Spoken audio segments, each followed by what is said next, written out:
Quorum being present, the Committee on Foreign Affairs will come to order.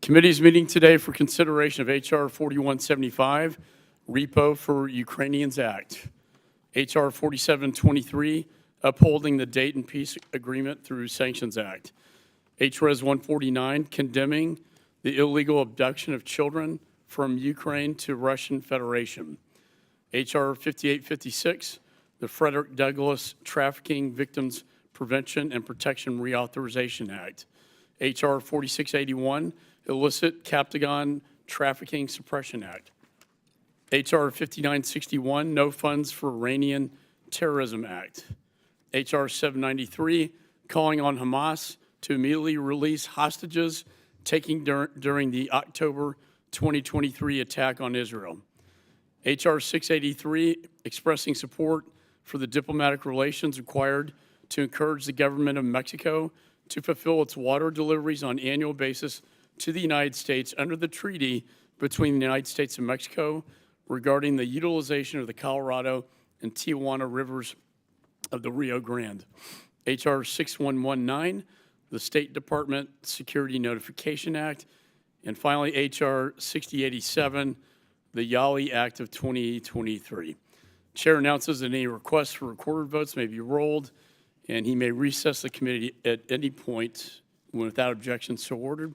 Pursuant to the rules, I request that members have the opportunity to submit views for any committee report that may be produced on any of today's measures, and without objection, so ordered. Pursuant to notice, I now call up H.R. 4175, Repo for Ukrainians Act. The bill was circulated in advance, and the clerk shall designate the bill. H.R. 4175, to authorize the Secretary of State to provide additional assistance to Ukraine using assets confiscated from the Central Bank of the Russian Federation and other sovereign assets of the Russian Federation and for other purposes. Without objection, first reading is dispensed with, and the bill is considered read and open to amendment at any point. I recognize myself in support of the bill. We're living in incredibly dangerous times with multiple conflicts around the globe, which threaten to upend the balance of power. Despite the recent eruption of the Hamas-Israel war and the growing threat of the CCP around the globe, we cannot lose sight of the importance of the war in Ukraine. These conflicts are all interconnected. Russia, China, and Iran are all working together to undermine the security of the United States and our closest allies and partners. If Putin were to succeed in Ukraine, it would only embolden our adversaries and undermine our national security interests. We need a plan for victory as soon as possible, one that ensures the U.S. is not shouldering this burden alone. So that is why I introduced the Repo Act. This bipartisan, bicameral legislation demands the Biden administration transfer frozen Russian sovereign assets to Ukraine. It's time that Russia starts paying for the war that it started. My bill also prohibits the Biden administration from returning Russian sovereign assets to Vladimir Putin until Russia compensates Ukraine.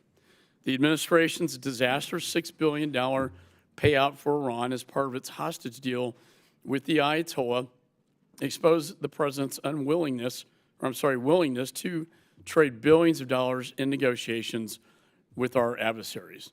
That is why I introduced H.R. 5861, a bill we will mark up shortly.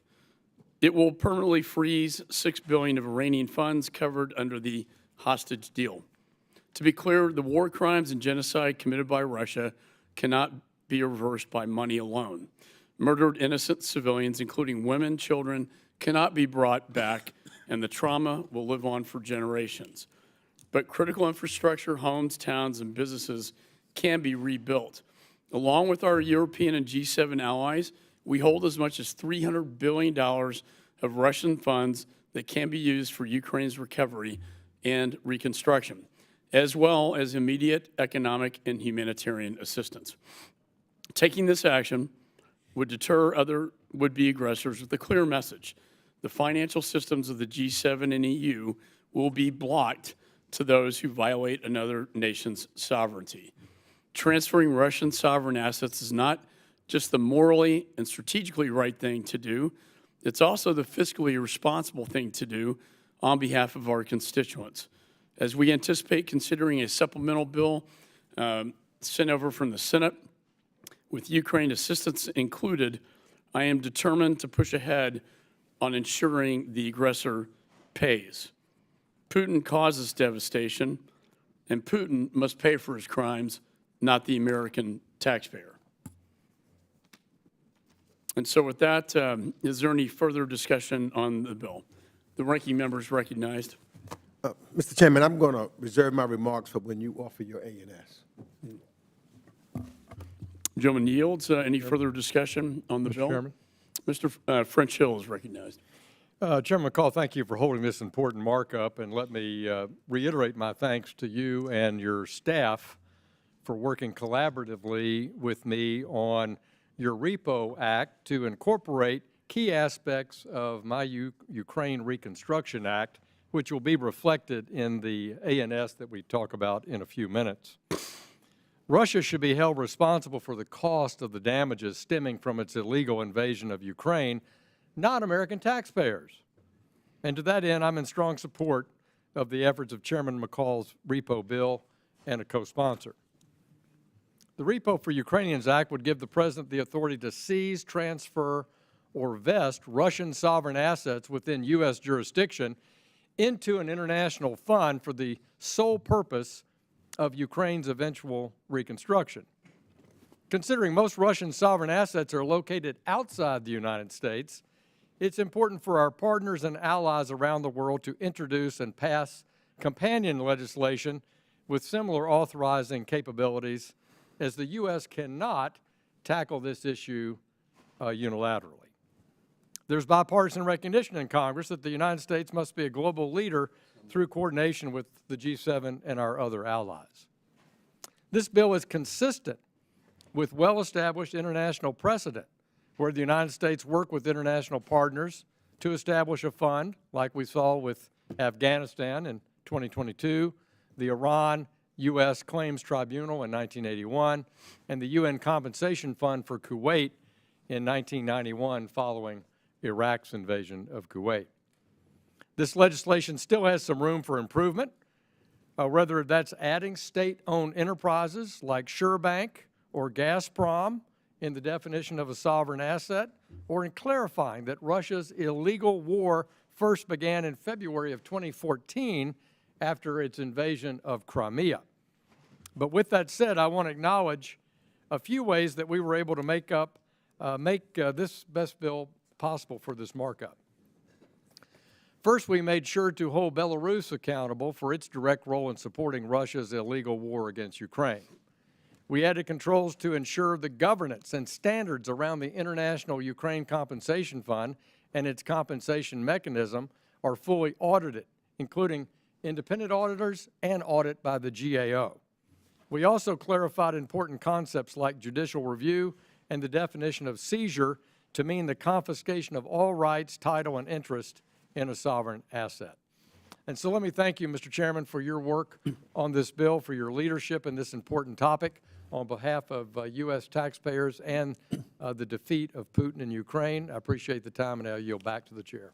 Gentleman yields. Let me also thank the gentleman for working with me and my staff to improve the bill from its original form, and using your expertise from the Financial Services Committee. It was an excellent collaboration getting to a better product at the end of the day. So I want to thank you for your efforts and your help and working with me. Is there any further discussion on the bill? Mr. Wilson is recognized.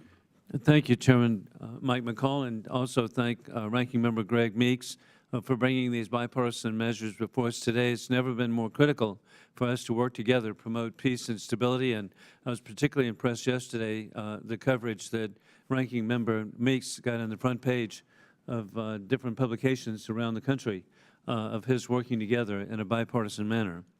And in regard to H.R. 4175, I urge support. As chairman of the U.S. Helsinki Commission and friend of freedom-loving Ukrainians, I am grateful to work with the bipartisan Rebuilding Economic Prosperity and Opportunity for Ukrainians Act. This straightforward bill takes into consideration the absolute depravity inflicted on Ukrainians by war criminal Putin and his forces since the full-scale invasion of Ukraine on February 24, 2022. Putin and his murdering thugs have systematically engaged in a genocide against the people of Ukraine, denying their existence as a people, committing sexual violence against children, torturing civilians, abducting tens of thousands of children to be reprogrammed and brainwashed in forced adoption. And sadly, the list continues. America is in a war we did not choose, and that is its dictators with rule of gun invading democracies with rule of law. War criminal Putin invaded Ukraine on February 24, 2022, and has been a puppet for Hamas of Iran invading Israel on October 7, 2023. The agenda of death to Israel is leading to death to America. The dictators have clearly announced their goals of the axis of evil. War criminal Putin has written that Ukraine does not exist. The Chinese Communist Party explains that Taiwan does not exist. Iran chants with its puppets, death to Israel, death to America. This war is solely war criminal Putin's responsibility, solely the responsibility of the regime in Tehran, and he should be footing the bill for the rebuilding of what has been destroyed in Ukraine. Again, I appreciate the leadership of Chairman Mike McCall for his effort in leading this legislation. I yield back. Gentleman yields. Any further discussion on the bill? There being no further discussion of the bill, the committee will move to consideration of amendments. I have an amendment in the nature of a substitute at the desk, and I ask for its consideration at this time. Clerk shall distribute the McCall amendment in the nature of a substitute, and the clerk shall report the amendment. Amendment in the nature of a substitute to H.R. 4175, offered by Mr. McCall of Texas. Strike all after the enacting clause and insert the following. Section 1, short title, table of contents, short Without title. objection, further reading of the amendments dispensed with. I support this amendment. It's a very short statement here. And do any other members seek recognition? Mr. Meeks is recognized. I want to thank Chairman McCall for placing H.R. 4175 on the markup agenda. Only 2 days after Russia's renewed invasion of Ukraine, the United States worked with our partners to impose unprecedented economic sanctions against Putin's Russia. This included prohibiting any business with the Russian Central Bank. This was no easy task, and thanks to a strong diplomatic effort by President Biden and his administration, we are working collectively to curb Russia's heinous war. Nevertheless, as the war evolves, so should our economic strategy, including support for Ukraine that enables it to emerge as a healthy economic player in Europe. This must be done during the war, not only after Ukraine wins. Today's legislation deals with one of the potential tools we have yet to exercise, the transfer of frozen Russian sovereign assets to assist Ukraine. It is a solution that we should prudently pursue, along with our European partners. For now, there are encouraging signs from Europe where most of those assets sit and whose legal hoops are more demanding. I consistently argue that we should act in coordination with our democratic allies in our support for Ukraine. Our unity and resolve are what Putin has always been betting against. So again, I want to thank Chairman McCall. I support this bill. I want to thank his staff for cooperating in its advancement and encourage my colleagues to support it as well, and I yield back. I thank the ranking members' support and working with me to get to a good place. Again, I think this bill is what we've been looking for, and that is, you know, let the criminal pay for the crime, not the American taxpayer. And that's just the bottom line here. So does any other member seek recognition? Mr. Kane's recognized. Thank you, Mr. Chairman, for introducing this legislation and your leadership on this issue. Following Russia's illegal and unprovoked invasion of Ukraine in February 2022, the United States and our allies in Europe and around the globe froze roughly $300 billion worth of Russian sovereign assets. Let me be clear. Russia should never again have access to these assets. Instead, these resources should be transferred immediately to Ukraine to alleviate the suffering of Russia's countless victims there. Due to Russia's unprovoked and destructive war of aggression, Ukraine's near and long-term needs are substantial. But the United States and our European allies should not be solely responsible for Ukraine's recovery and reconstruction. Putin must pay. Of course, the lion's share of frozen Russian assets are in Europe, not in the United States. But America must lead by example on this and demonstrate to others around the world that it can and it should be done. The President, unfortunately, has abdicated this leadership and refused to transfer frozen Russian sovereign assets in the United States to Ukraine, even though he already has the authority in law to do so. This legislation would force the administration's hand to accomplish this and urge our allies and partners to follow suit. By transferring these frozen Russian assets to Ukraine, we can provide continued support to Ukraine while significantly defraying the cost to taxpayers. This will also ensure that Russia can never access these funds and use them for malign purposes. This is morally correct, fiscally responsible, and strategically sound. I'm proud to co-sponsor this important legislation, and I urge my colleagues to vote in favor of it today. I yield back my time. Gentleman yields. Any other members seek recognition? There being no further discussion, do any other members wish to offer an amendment to the McCall amendment in the nature of a substitute? There being no further amendments, the question now occurs on the amendment in the nature of a substitute offered by myself. All those in favor signify by saying aye. Aye. All those opposed signify by saying no. In the opinion of the chair, the ayes have it, and the amendment is agreed to.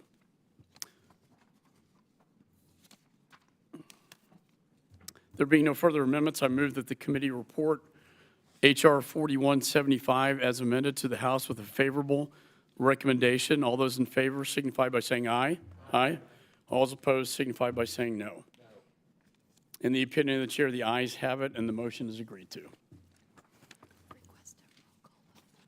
A roll call vote has been requested by me. I think if I went on voice, that's not so bad, but okay. It has been requested. Pursuant to the chair's previous announcement, this vote will be postponed.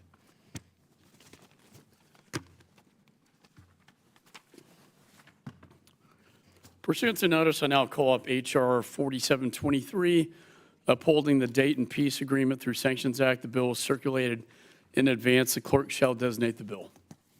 H.R. 4723, to provide for the imposition of sanctions with respect to foreign persons undermining the Dayton Peace Agreement or threatening the security of Bosnia or Herzegovina and for other purposes. Without objection, the first reading is dispensed with. The bill is considered read and open to amendment at any point.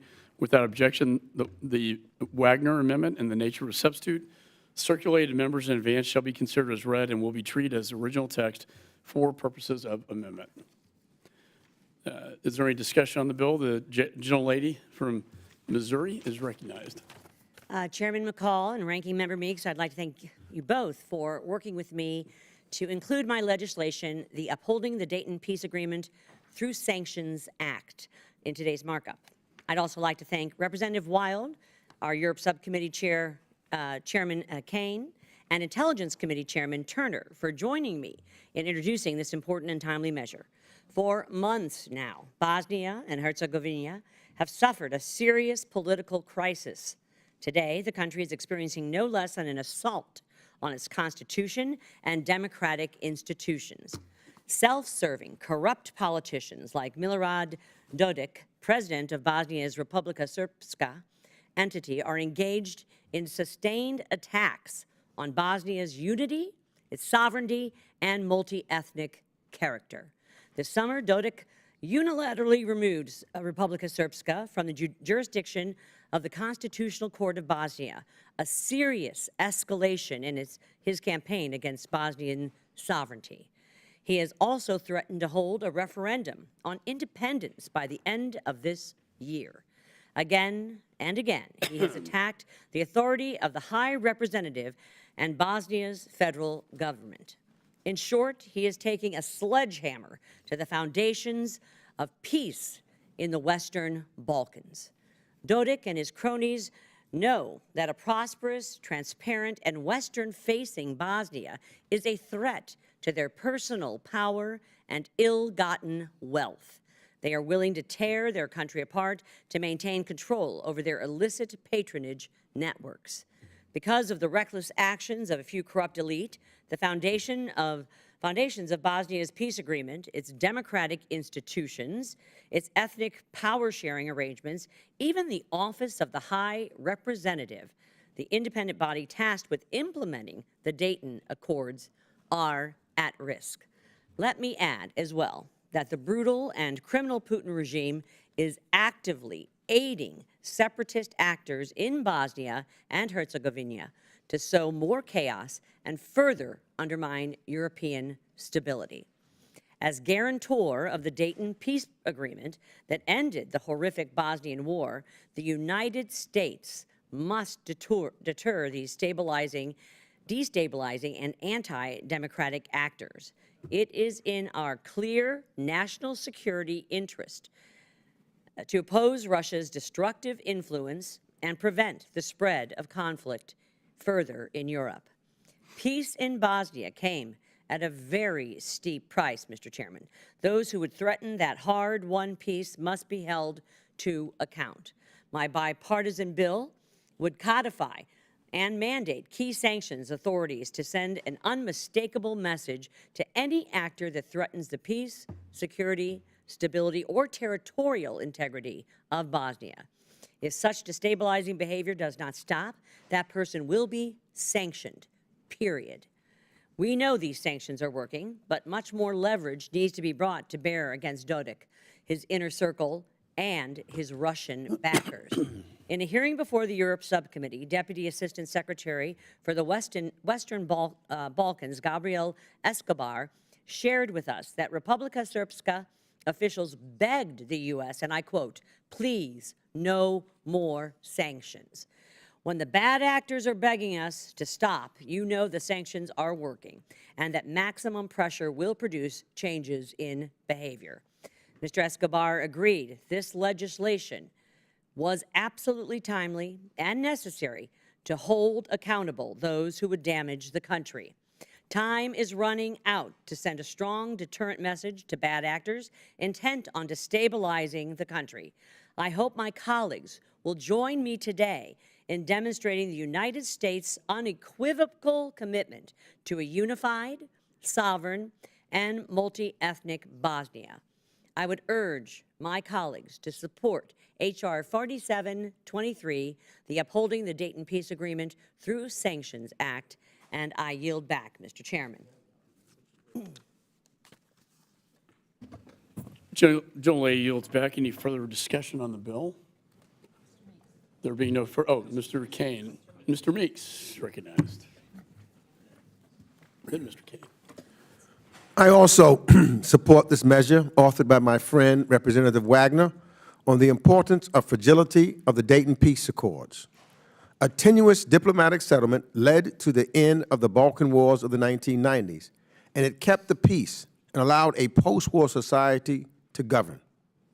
It is frustratingly imperfect, and yet provides a framework for Bosnia and indeed the Balkans to succeed.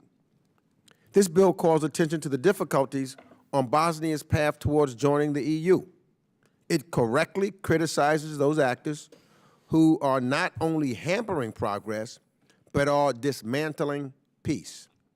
Furthermore, the bill reaffirms the United States' commitment, along with our European partners in Europe, to complete the transatlantic peace project and make sure that Bosnia does not slip away from that important future. And with that, I yield back the balance of my time. Gentleman yields back. Any other discussion on the bill? Mr. Kane's recognized. Thank you, Mr. Chairman. And I thank my good friend, the gentle lady from Missouri, and Vice Chair of the full committee, for her leadership on this issue. The Bosnian War of the 1990s saw some of the most egregious war crimes and human rights abuses since the conclusion of the Second World War. The Dayton Peace Agreement of 1995 finally brought an end to that horrific conflict. It established a peace that was fragile, but it was peace nonetheless. It has held for almost 30 years.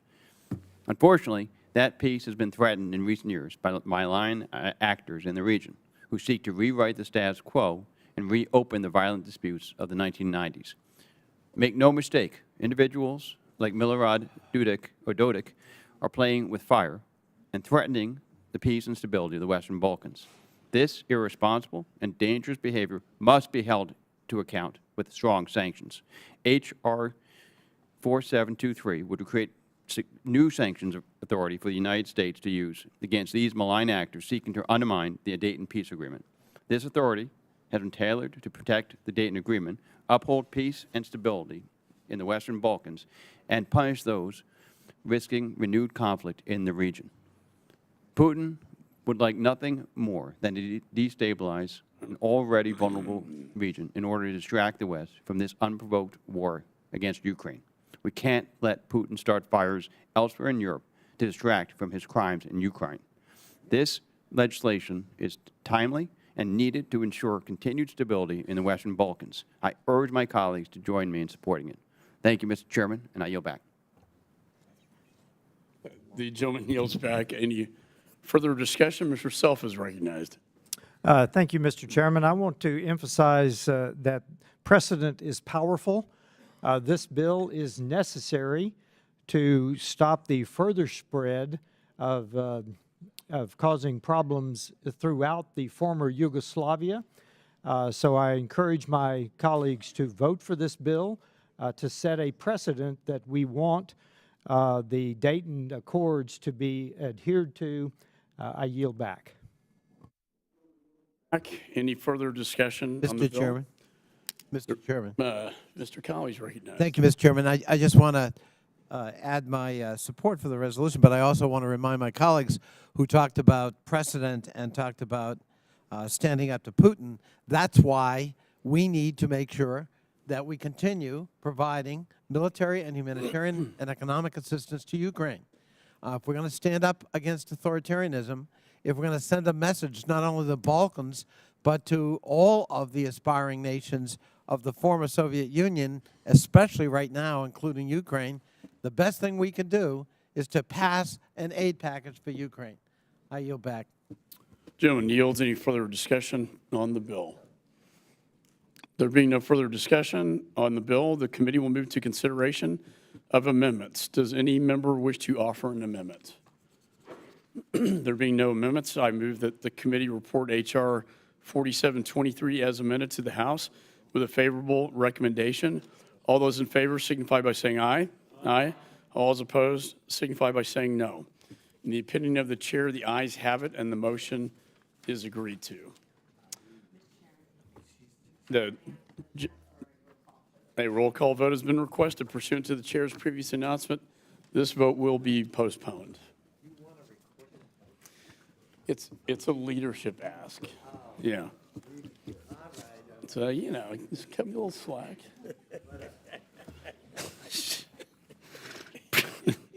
Pursuant to notice, I now call up HRES 149, condemning the illegal abduction of children from Ukraine to the Russian Federation. This resolution was circulated in advance. The clerk shall designate the resolution.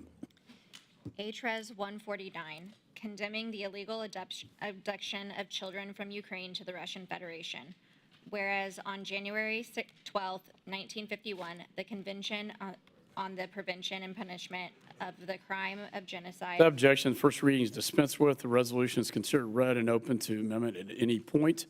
Without objection, the Wild Amendment in the nature of a substitute, number 29, circulated to members in advance, shall be considered as read and will be treated as original text for purposes of amendment. Is there any discussion on the resolution? Ms. Wagner is recognized. I thank you, Mr. Chairman, and I want to urge support for Representative Wild's HRES 149, condemning Russia's abhorrent abduction of Ukrainian children for resettlement and re-education in Russia. Representative Wild and I have worked together on a number of bills over the years, from legislation to secure allied and partnered telecommunications systems against Chinese influence to the Upholding the Dayton Peace Agreement Through Sanctions Act. I am proud to co-lead this resolution with her. Just a couple of weeks after Russia invaded Ukraine, Representative Wild and I, alongside several other members of this committee, traveled to the Poland-Ukraine border as millions of Ukrainian families, women, children, and the elderly fled their homeland. We saw firsthand the incalculable cost, human cost, of this war. The sweet little ones that we met in Poland should be spending their childhood playing outside with their parents and siblings and going to school. Instead, they were forced to hide from lethal Russian artillery assaults in subways and theaters. Many of these assaults were specifically designed to target children. And in yet another act of chilling and unadulterated evil, Putin's forces have kidnapped hundreds of thousands of Ukrainian children, ripping them away from loving parents and caregivers to be raised as Russians. This is a depraved attempt to erase Ukraine's identity as an independent nation, and I believe it is an act of genocide, Mr. Chairman. Only a butcher attacks families and children. It is clear to me that Putin is personally culpable for the staggering atrocities and war crimes the people of Ukraine have suffered, and he must be stopped and punished. This resolution condemns Russia in the strongest possible terms for this flagrant violation of the Genocide Convention. It sends a clear signal that the United States Congress is watching and that we are prepared to bring Putin to justice for his crimes against humanity. I urge my colleagues to support HRES 149, and Mr. Chairman, I yield back. Would my friend yield? I Uh, thank my yield friend, to my and friend. I, of course, had the honor of joining her and Mr. McCall and Mr. Meeks on that visit you talked about on the Polish-Ukraine border. And you're right, we were so struck with all of these innocent children crossing the border in tens of thousands. We visited one crossing. There were 6 at that time, each of which was hosting over 20,000 refugees a day. And I think your point about what Putin is up to with respect to children in the abduction of children from Ukraine is abhorrent and repugnant and to be condemned. Hostage taking, whether it be in Israel or whether it be in Ukraine, is to be condemned. And that's why it's important, at least for this member, and I hope for this committee, that we work in tandem to address both sets of atrocities because a human life is a human life, whether it's in Ukraine or whether it's in Israel or whether it's in the West, Gaza. So I thank my friend for yielding and join her in supporting this resolution. I thank my friend, Mr. Connolly, for his support of this resolution. Representative Wild and I, along with the chairman, ranking member Meeks, and others were on that incredible trip. It's horrifying to see the atrocities that that this war criminal, Vladimir Putin, has put forward. It's horrific to see the hostages that have been taken in Gaza. I appreciate his support. I stand in solidarity in this regard. And, Mr. Chairman, I now yield back. Generally yields. Any further discussion? Mr. Meeks is recognized. Thank you, Mr. Chairman. I would like to thank Representative Wow for her introduction of this resolution and her tireless work on the issue of Russia's abduction of Ukrainian children. In fact, as indicated, only 3 weeks after Russia's brutal invasion, I led a delegation to the Ukraine-Polish border, along with Representative Wow and then Ranking Member McCall and others on this committee. We met fleeing families, children, and other refugees escaping the war. Simultaneously, however, Russian authorities were forcing Ukrainians in besieged territories the other way, east into Russia. This resolution highlights the systemic nature of Russia's attempt to wipe out Ukraine and its culture. Not only are Russian forces targeting cities and towns and civilian structures in their attacks, but they have also abducted and re-educated young Ukrainians. I should say miseducating young Ukrainians. And guess what? Russia's not only, they're not hiding these acts. In the Kremlin, they are showcasing these acts. In March this year, the ICC issued an arrest warrant for Vladimir Putin for the unlawful deportation of children. Until that reckoning comes, Congress will continue to work to support the push towards justice, to support Ukraine in its fight, and to help heal the scars that generations of Ukrainians are already working to heal. And with that, Mr. Chairman, I yield back the balance of my time. Gentleman yields back. Any further discussion? Ms. Wild is recognized.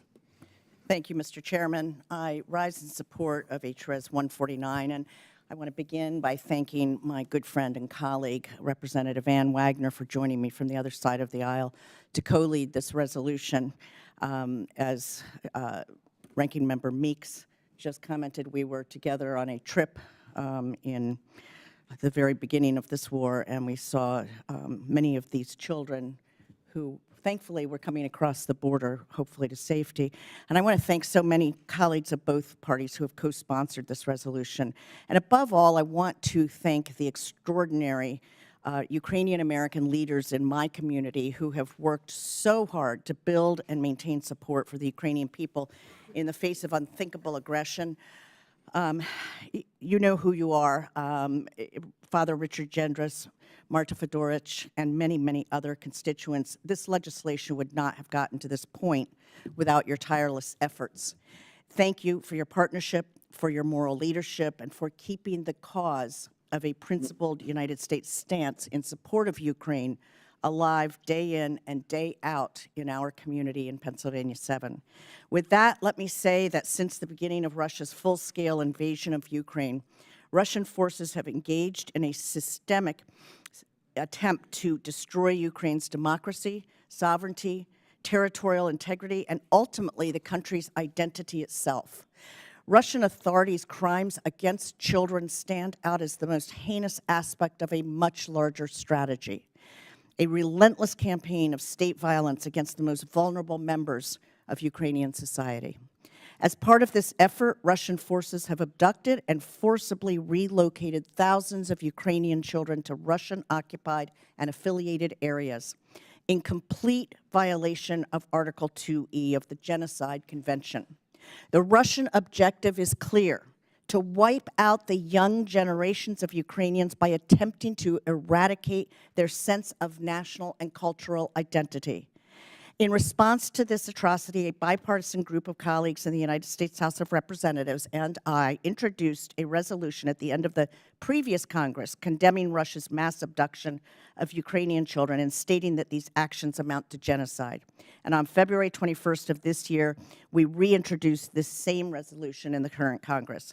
For the vibrant Ukrainian American community in my district and all those who stand with them, this resolution is very personal. This is not some abstract debate about geopolitics. It is about human lives, children's lives. It's about protecting children and our common humanity from the forces of inhumanity. Together, Democrats and Republicans alike, we are sending a clear signal. The United States will not waver in our resolve. Our support for the Ukrainian people is not negotiable. This fight is not just for Ukraine. It is for every democracy and every people yearning to be free. I urge my colleagues of both parties to stand with me and with the Ukrainian American community in my district and across our country. Thank you, Mr. Chairman. I yield back. Gentleman yields back. Any further discussion? Ms. Manning's recognized. Thank you, Chairman McCall and Ranking Member Meeks, for your leadership and work to advance many important measures in this markup. I am proud to support HRES 149, a bipartisan resolution I co-sponsored, introduced by my friends and colleagues, Representative Susan Wild and Representative Ann Wagner, which condemns the abduction of children from Ukraine.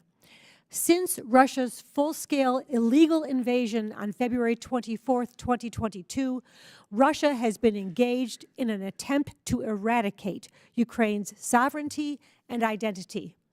Among the most horrific atrocities committed by Russians is the forcible relocation and indoctrination of Ukrainian children in a concerted effort to erase their identity. The Ukrainian government has already verified at least 20,000 of these deportations. It is truly unthinkable, and as a mother, I can barely stand learning what has been going on.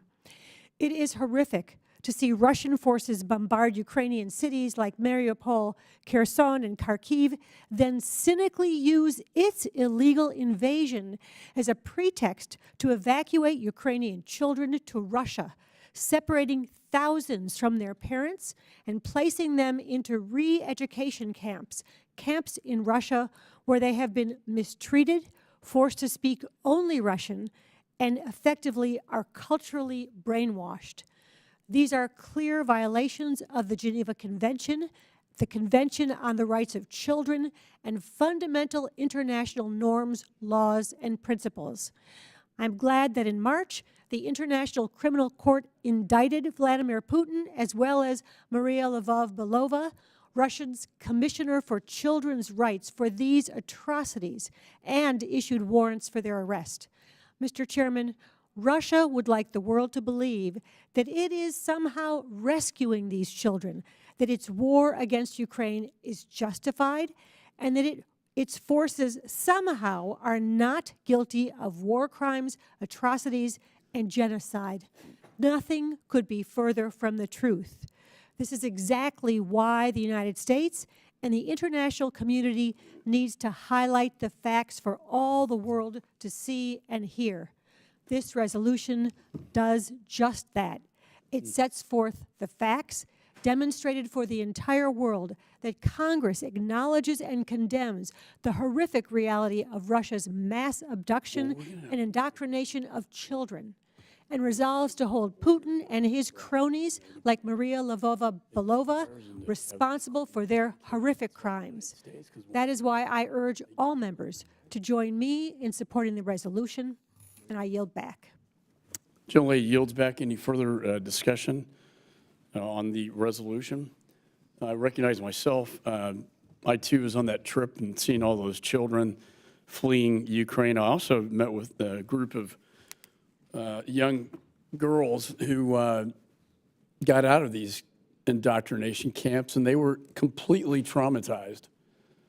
And it was one of the saddest things to see these girls who had been in these camps, and you could tell, you could see it in their eyes that they were traumatized. This, as a ranking member pointed out, there's an indictment now on Mr. Putin for this dark crime, one of the darkest, I think, of this war, because our innocent children are should be protected. And, you know, after World War II and after the Holocaust, the United Nations got together and had the Genocide Convention. Article 2 of the 1948 UN Genocide Convention identifies 5 acts that qualify as genocide. The 5th act, forcibly transferring the children of a national, ethnic, racial, or religious group to another group, concisely and accurately describes Russia's actions in Ukraine.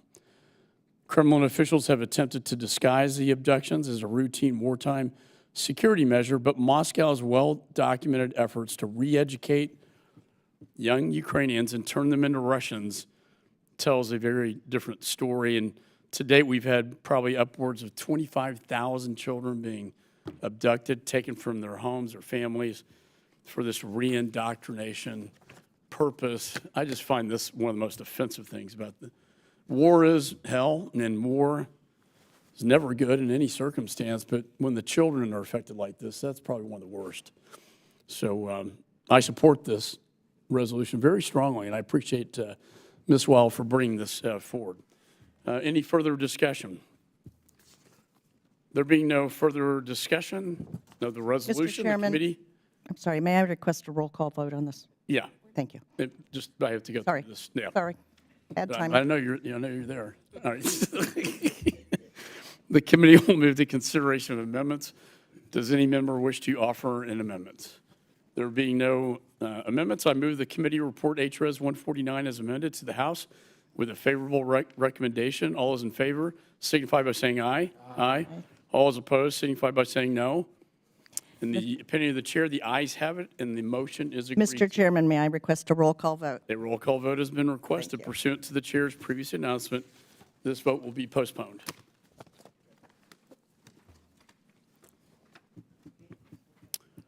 Pursuant to notice, I now call up H.R. 5856, the Frederick Douglass Trafficking Victims Prevention and Protection Reauthorization Act of 2023. The bill was circulated in advance. The clerk shall designate the bill. H.R. 5856 to reauthorize the Trafficking Victims Protection Act of 2000 and for other purposes. Without objection, first reading is dispensed with. The bill is considered read and open to amendment at any point. Is there any discussion on the bill? Mr. Chairman, Mr. Smith is I recognized. have an amendment in the nature of a substitute. This is just discussion on the bill first, then we'll go into it. Yeah. Is there any discussion on the bill? No, okay. There being no further discussion on the bill, the committee will move to consideration of amendments. Does any member wish to offer an amendment? I have an amendment, Mr. Chairman, at the desk in the nature of a substitute, and I ask for its consideration at this time. Clerk shall distribute the Smith amendment in the nature of a substitute. And the clerk shall report the amendment. Amendment in the nature of a substitute to H.R. 5856, offered by Mr. Smith of New Jersey. Strike all after the enacting clause and insert the following. Without objection, further reading of the amendments dispensed with. The gentleman is recognized for 5 minutes on his amendment. Thank you so very much, Mr. Chairman. Thank you for arranging for the committee to consider this legislation today, for your sponsorship of the bill itself. And I want to thank Mr. Meeks. Last Congress, Karen Bass and I had a very similar piece of legislation. We tried for 2 years, over 2 years, to get it passed. He was very supportive, so I thank him. And again, I thank you, Mr. Chairman, for your strong support and that of your staff in making this a reality. Mr. Chairman, more than 20 years ago, the U.S. Congress approved and the President signed historic legislation that I had authored called the Trafficking Victims Protection Act of 2000, a comprehensive whole-of-government initiative to combat sex and labor trafficking in the United States and around the world. The TVPA created a bold new domestic and international anti-human trafficking strategy and established numerous new programs to protect victims, prosecute traffickers, and to the extent possible, prevent human trafficking in the first place, what we often refer to as the 3 Ps. Though it's hard to believe now, the TVPA was met with a wall of skepticism and opposition, dismissed by many as a solution in search of a problem. For most people at that time, including many lawmakers, the term trafficking applied almost exclusively to drugs and weapons, not to human beings. Reports of vulnerable persons, especially women and children, being reduced to commodities for sale were often met with surprise and incredulity or outright indifference. The bill was signed into law finally on October 28, 2000, and within a year after enactment, no one, I say again no one because I chaired the hearings, was arguing anymore that the Trafficking Victims Protection Act and its integrated 3P strategy was flawed, unworkable, unnecessary, or counterproductive. Today, we are marking up reauthorization of the Trafficking Victims Protection Act, named in honor of Frederick Douglass. This legislation was co-sponsored by my friend and subcommittee ranking member, Susan Wild, and I want to thank her for that, and Chairman McCall, of course, Ann Wagner, Kathy Manning, Henry Cuellar, Joe Wilson, Amanda Redwagon, Michael Burgess, and Donald Davis. I especially want to thank our staffs, including Mary Vigil, for her tremendous work on this, and Janice Kaguyutan for her work as well. It's been a great collaboration of the staffs and members, so I want to thank them for that. Specifically, the bill encourages the usage of prevention efforts to include accessible, age-appropriate, and trauma-informed approaches for USAID beneficiaries. And a big emphasis in the bill is on prevention and the further incorporation of counter-trafficking efforts across the development portfolio. It streamlines statutory language for the Tier 2 watch list It reauthorizes the Department of State Office to monitor and combat trafficking in persons, and it reauthorizes funding for the International Megan's Law and the Angel Watch program. Just parenthetically on that issue, little Megan Kanka, a girl who lived in my hometown, my wife and I, hometown of Hamilton, New Jersey, in 1994 was killed by a convicted pedophile who lived across the street. We now have Megan's laws in every state, but unfortunately, many of the people who commit these crimes, upon leaving jail after their incarceration, go on child sex tourism trips, and they abuse little children all around the world, from Thailand to Brazil to Mexico, all around the world. This legislation, which it took 8 years to pass, it passed the House 3 times. Senate kept objecting to it. Finally, we got it enacted into law. And now it provides notice to countries of destination of any of these convicted pedophiles before they travel, so that if the country wants to say you're not coming in, they are empowered to do so, knowing that the reason for that travel could likely be, and probably is, child sex tourism. The Homeland Security on October 27th, just a few days ago, provided me with an update. So far, they have provided 22,790 notifications, and countries who have denied travel include 8,357 times where they said, you're not coming in. So it is having an impact, and hopefully it is taking the secrecy, or some of it, out of these child sex tourism trips. That's reauthorized in the bill. Again, I want to thank you, Mr. Chairman, again, for your steadfast support of trafficking, for the laws that you've written, including when you were Chairman of Homeland Security with the Blue Campaign, tremendous law, and I yield back the balance of my time. Gentleman yields back. Any further discussion? Mr. Meeks is recognized. Thank you, Mr. Chairman. I strongly support this bipartisan measure that's led by Representative Smith, who has worked on this tirelessly, and I admire him for it, as well as Representative Wow, to reauthorize the Trafficking Victims Protection Act of 2000. We have reauthorized this bill several times, in 2003, 2006, 2008, 2013, and most recently in 2019. This legislation serves as a reminder that Congress has played and will continue to play a critical role in advancing the United States and global efforts to combat and eliminate human trafficking. I thank Representative Smith for authoring the first modern trafficking bill and its subsequent reauthorizations, again, tirelessly fighting to do the right thing to protect children.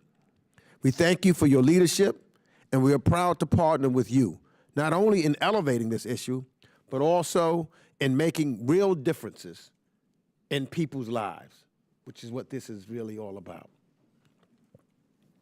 Today, we build on the successes and the lessons learned over the last decades.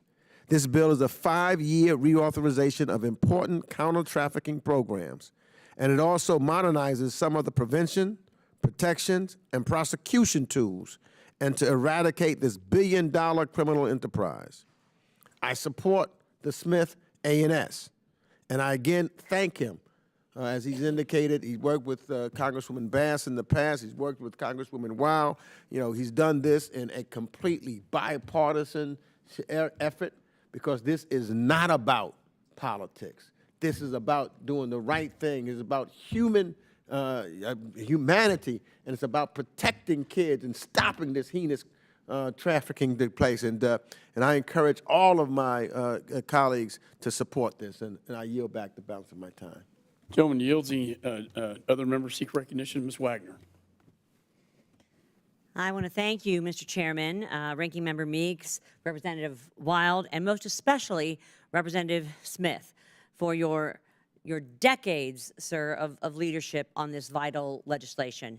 The Trafficking Victims Protection Act of 2000, or TVPA, is the most significant federal anti-trafficking law in the United States.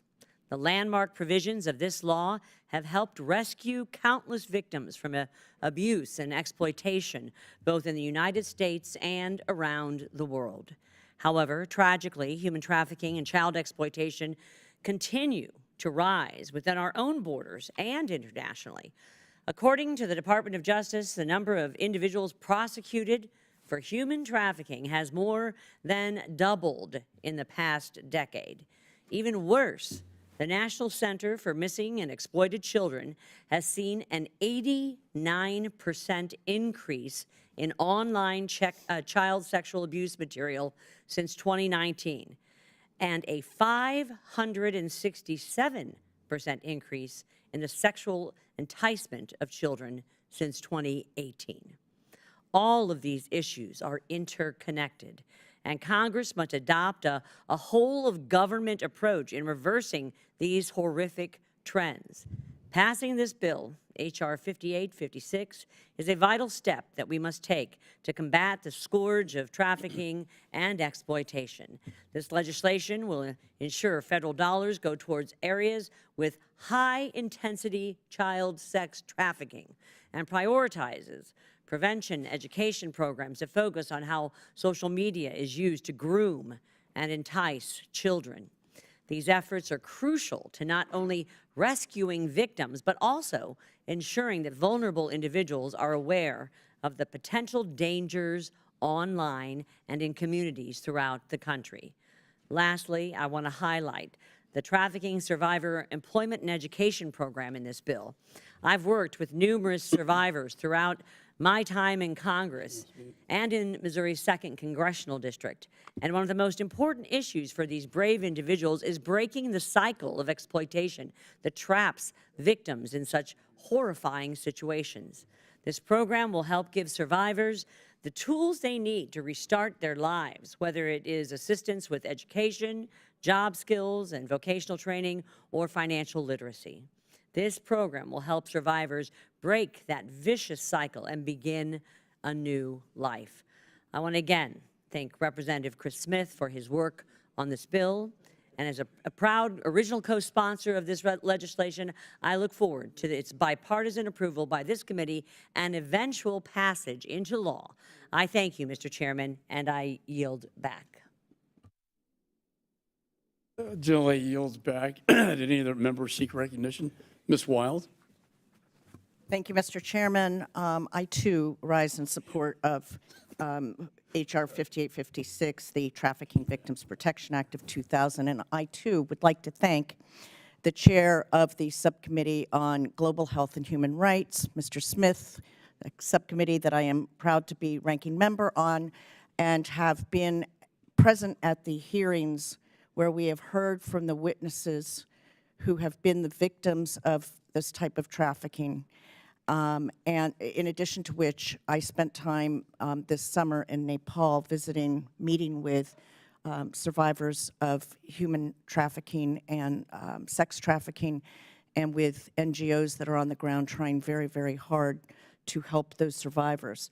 I can think of no subject more suitable for bipartisan support, and I hope that all of our members will vote in favor of this.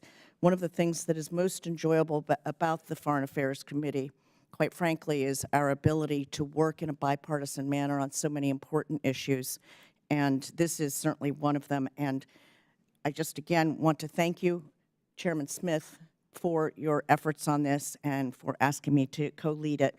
And with that, I yield back. Generally yields back. Any further discussion? Ms. Manning's recognized. Thank you, Mr. Chairman. I am proud to support H.R. 5856, the Frederick Douglass Trafficking Victims Prevention and Protection Reauthorization Act of 2023. Bipartisan legislation I helped introduce alongside my good friends and colleagues, Representatives Chris Smith of New Jersey and Susan Wild of Pennsylvania. I want to thank them for their leadership, and I am very proud to serve alongside them on the Subcommittee on Global Health, Global Human Rights, and International Organizations, where we have had important hearings about the problem of human trafficking. And Representative Smith, I just want to mention how much I appreciate your passion and tenacity on this critically important issue. Human trafficking and modern-day slavery is a horrific crime whose continued existence should be a shock to the conscience of our society. Each year, millions of people around the world are trafficked across borders. Violent cartels and some states prey on and abuse the most vulnerable among us, forcing them into child labor, sex slavery, and other abhorrent crimes. That's why it's important that Congress pass this 5-year reauthorization of the Trafficking Victims Protection Act of 2000, which established the Department of State's Office to Monitor and Combat Trafficking in Persons, which ranks governments around the world on their efforts to confront and combat human trafficking.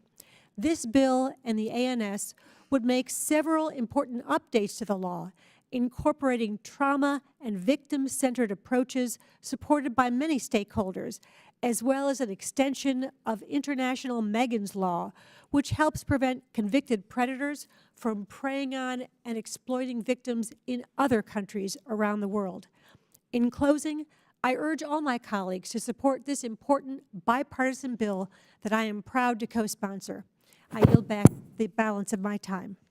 Generally yields back. Any other members seek recognition? I recognize myself. Let me just say to my dear friend, Mr. Smith, who I know has worked very hard and tirelessly for many years to get to this point, and we suffered together through much of that with the Senate. I just congratulate you on getting this thing done. It's a milestone bill. You know, there's nothing better than when you pass a bill and you know you're going to save lives. You know, it doesn't happen every day up here. But to pass a bill, to know that you're not only going to save children's lives, but you're make their lives better. The most innocent people in our society with one of the most grotesque crimes. You know, I was a federal prosecutor for many years, and I've seen the victims and what was done to them. And, you know, in many respects, it's the absolute worst. And, you know, we always said there's a special place in hell for people like that, especially in prison. And I've sent some of them to prison and rescued many of them. And I just think you're doing, you know, when you do God's work here on earth, that really, that's what it's all about, making a difference in this nation and this world. And sir, I just want to commend you and all the members of this committee. I know the ranking member, I know Ms. Wagner's worked really hard on this issue. This is a righteous one. This is a righteous issue, and I'm delighted we could move it forward. I'm delighted that we have a Senate now that may actually pass it, and it's well-deserved, and I just wanted to say that. So any other members seek recognition? There being no further discussion, do any members wish to offer an amendment to the Smith Amendment in the nature of a substitute? There being no further amendments, the question now occurs on the amendment in the nature of a substitute offered by Representative Smith. All those in favor signify by saying aye. Aye. All those opposed signify by saying no. In the opinion of the chair, the ayes have it, and the amendment is agreed to. There being no further amendments, I move that the committee report H.R. 5856 as amended to the House with a favorable recommendation. All those in favor signify by saying aye. Aye. All those opposed signify by saying no. In the opinion of the chair, the ayes have it, and the motion is agreed to. Mr. Smith? I ask for a recorded vote. A roll call vote has been requested pursuant to the chair's previous announcement. This vote will be postponed. Pursuant to notice, I now call up H.R. 4681, the Illicit Captagon Trafficking Suppression Act. The bill was circulated in advance. The clerk shall designate the bill. H.R. 4681, to provide for the imposition of sanctions with respect to illicit Captagon trafficking. Without objection, the first reading is dispensed with. The bill is considered read and open to amendment at any point. Is there any discussion on the bill? Mr. Hill is recognized. Mr. Chairman, thank you for scheduling H.R. 4681, the Illicit Captagon Trafficking Suppression Act, for today's debate and markup.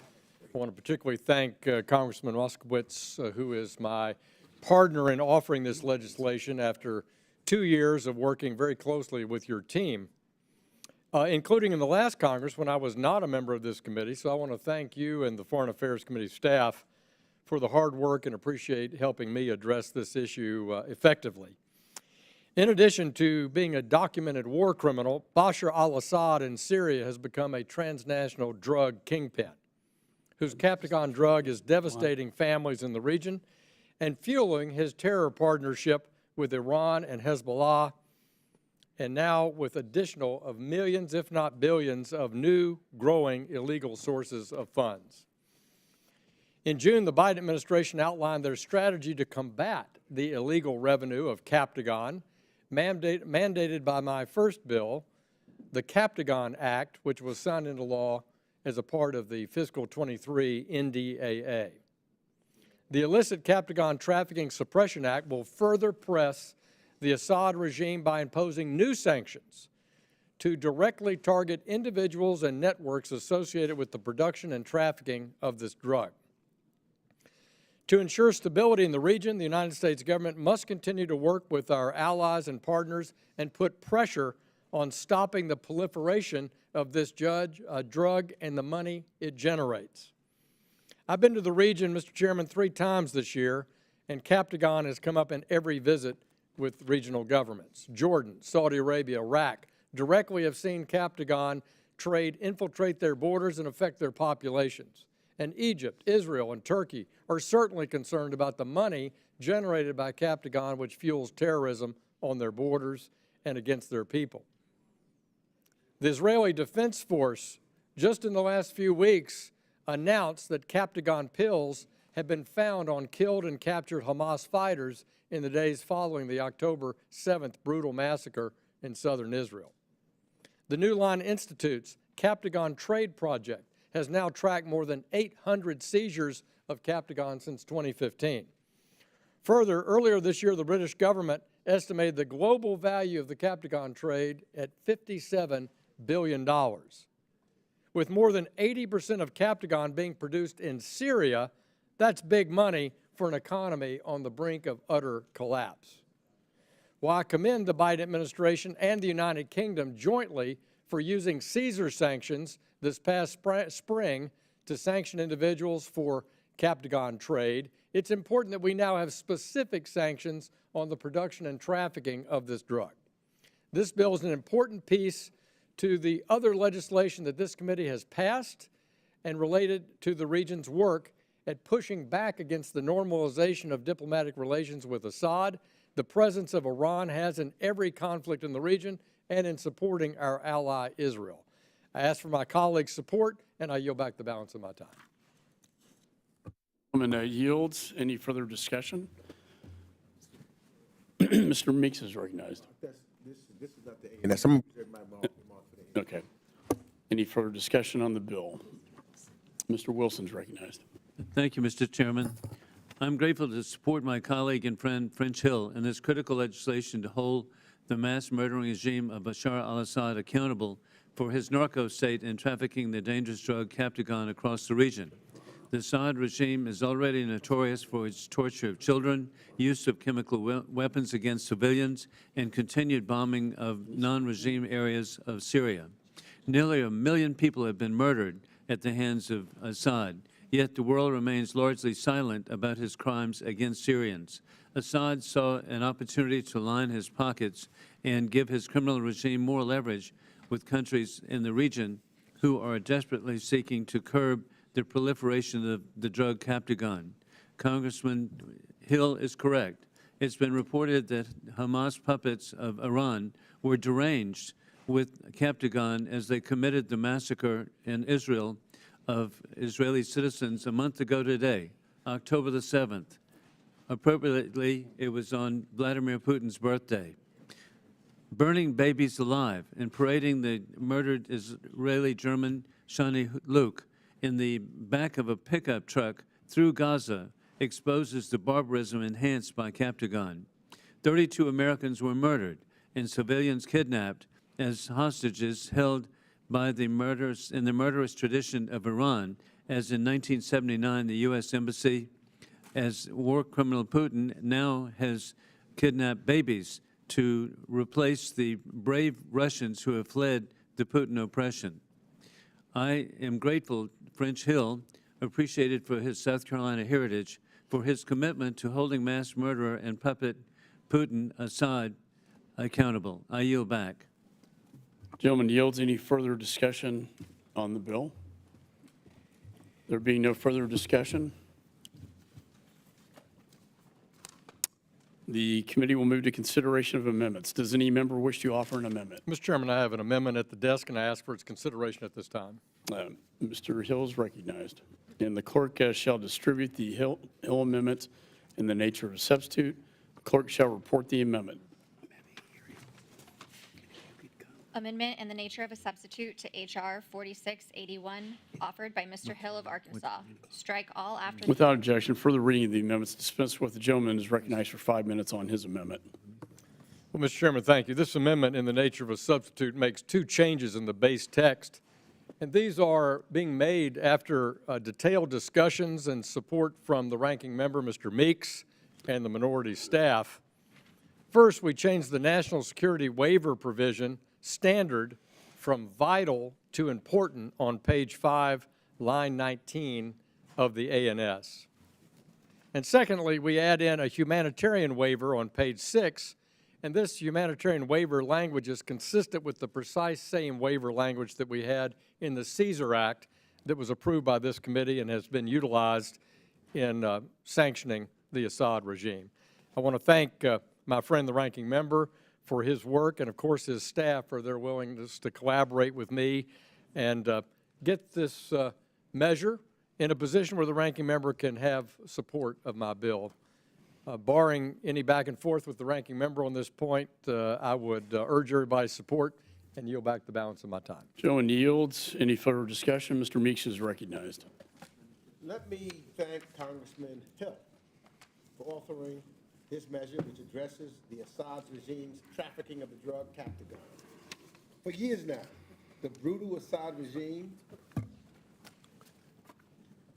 its affiliates, and criminal networks have used the sale and trafficking of the illegal narcotic Captagon to enrich itself and fuel its campaign of brutality against serious people. The Biden administration has taken steps to improve coordination with allies and partners to interdict, counter, and disrupt the networks that perpetuate these flows. However, more, much more, can be done. This bill builds upon this committee's previous legislative efforts to mandate additional sanctions on individuals and entities responsible for Captagon's trafficking, as well as important congressional reporting on steps the United States is taking to counter these criminal efforts. And I also want to give a special thank you to Mr. Hill for working with me on a bipartisan amendment which ensures legitimate humanitarian work and continue while that work will continue while making sure that these additional sanctions are in fact targeted and effective. I want to thank you, Mr. Hill. I want to thank your staff for working collectively. Again, this is what I am happy to do, and you are a person of integrity, and I really appreciate it, and working with you as always. Again, I encourage all of the members of this committee to support this bill, as I do also, and I yield back the balance of my time. Gentleman yields. Any other members seek recognition? I recognize myself for a brief statement. I want to congratulate Mr. Hill for bringing this forward. I think a lot of people didn't know what Captagon was prior to the Hamas invasion of Israel, but it's a very wicked amphetamine that causes delusional behavior. And if you look at the videos of Hamas terrorizing the kibbutz and the Jewish people with these horrific crimes of humanity, against humanity, raping, tearing a baby out of a mother's womb and burning children alive and cutting heads off. And what drives people to do something like this? It's terrorism. But just like the Nazis, they're all jacked up on amphetamine and other things, and it causes very, very violent behavior. So I think this is an excellent bill, and I fully support. Any other members seek recognition? There being no further discussion, do any members wish to offer an amendment to the Hill Amendment in the nature of a substitute? There being no further amendments, the question now occurs on the amendment in the nature of a substitute offered by Mr. Hill. All those in favor signify by saying aye. Aye. All those opposed signify by saying no. In the opinion of the chair, the ayes have it, and the amendment is agreed to. There being no further amendments, I move that the committee report H.R. 4681 as amended to the House with a favorable recommendation. All those in favor signify by saying aye. Aye. All those opposed signify by saying no. Mr. Chairman, Mr. Hill's recognized. I'd ask for a recorded vote, please. A roll call vote has been requested pursuant to the chair's previous announcement. This vote will be postponed.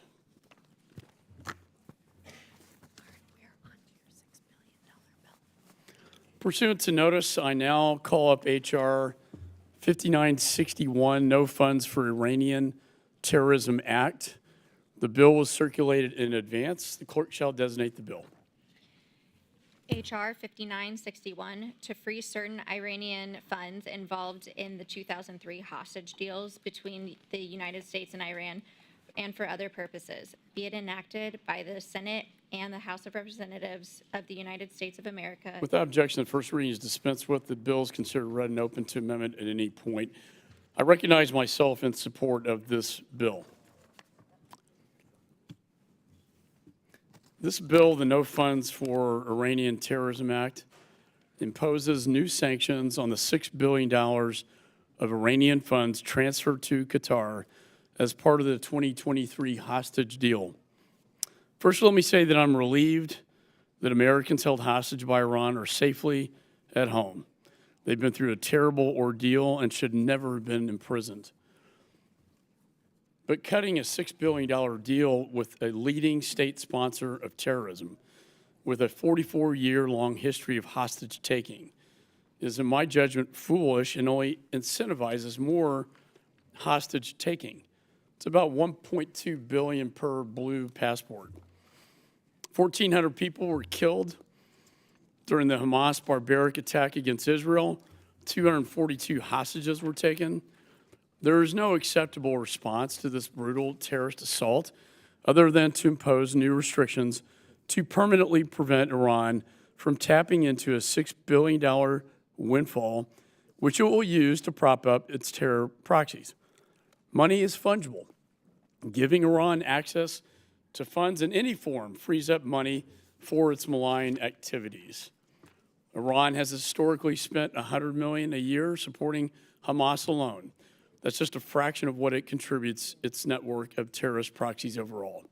Iran's long documented history of sanctions evasion and money laundering means we cannot trust Iran to use this money for humanitarian purposes.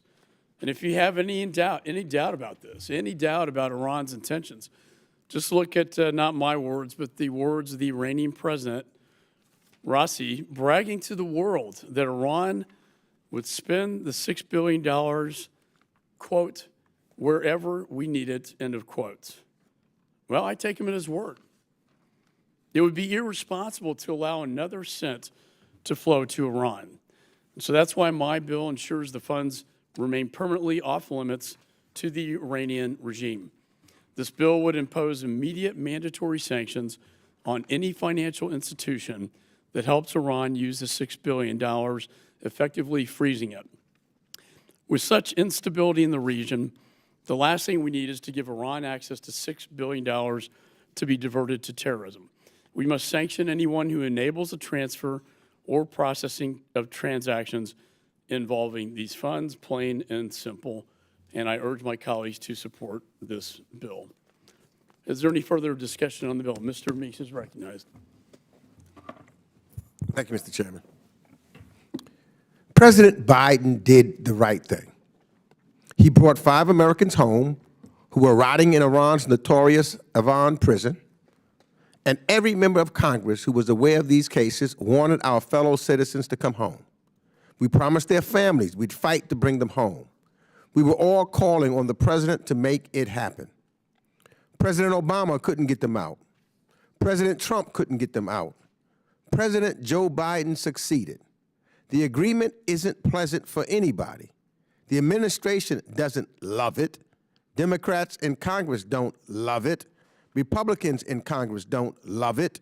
No hostage agreement with an enemy is pleasant or easy. and no deal with the regime in Tehran, a murderous and corrupt regime, is pleasant or easy. But thanks to this agreement, 5 American families are now whole again, and Iran has lost the leverage of holding American hostages. The bill before us would sanction parties that carry out the financial terms of the hostage agreement in question. Let's take a moment and walk through some facts. The Trump administration established a restricted account in South Korea, where billions of Iran's own profits from oil sales were sitting for Iran to make approved humanitarian purchases. We had no control over this account, none. This agreement moved that $6 billion from the restricted account in South Korea, converted it into euros, and relocated into a restricted account in Qatar. The United States has visibility now over this account, which we didn't before. Not a single penny has moved into Iran. Iran has gained nothing, zero, nada, period. The regime just lost their hostages. Under the terms of the agreement, Iran can use its money in Qatar to make approved humanitarian purchases to acquire medicine, medical equipment, agricultural goods, and food. Iran will never touch this money. The entirety of the transaction occurs outside of Iran, and Iran only receives the vetted humanitarian goods. Thus far, Iran has not made any request of this humanitarian fund. Again, nothing has been gained by Iran. All of the money remains in the account, every single penny of it. An account that we can watch, an account we now have leverage over due to our relationships with the correspondent banks in Europe that are integral to process any transactions which we did not have before. In other words, we now have more control over this money than we did when it was in Korea. In fact, this account provides us with leverage, not the other way around. Furthermore, following the horrific attacks in Israel on October the 7th, the humanitarian fund has been frozen indefinitely by the United States and Qatar. No humanitarian purchase will be approved anytime soon. Again, nothing has changed. The money remains in the account, and we continue to have leverage. But if we pass this bill, that leverage will be gone. We will also lose our ability to conduct diplomacy with Iran and others in the future. Because if we blow up this agreement by passing this bill, we, the United States, will be the ones breaking yet another sensitive negotiated agreement with Iran. Our word and integrity will no longer be good in negotiations. This prisoner agreement has eliminated a long-standing obstacle for improving U.S.-Iranian relations for the purpose of preventing Iran from ever obtaining a nuclear weapon. And I'm not suggesting we try to befriend Iran. Quite the opposite. Iran has only served to destabilize the broader Middle East by including supporting terrorist groups like Hezbollah and Hamas. The population of Gaza would not be engulfed in war were it not for Hamas. Iran-backed Hamas brought this upon everyone. But we must remain sober and serious about the challenge of Iran and keep a focus on Iran's nefarious nuclear program. None of the bad options we possess to stop Iran's nuclear ambitions are better than the diplomatic track, which has already proven successful. Remember, it was the United States who violated the JCPOA, not Iran. Pulling out of this hostage agreement will be the second time we violated an agreement with Iran's leaders. Passage of this bill would mean potentially slamming the door, closed on future diplomacy, and leaving us only with dangerous and highly risky options of confronting Iran's nuclear program.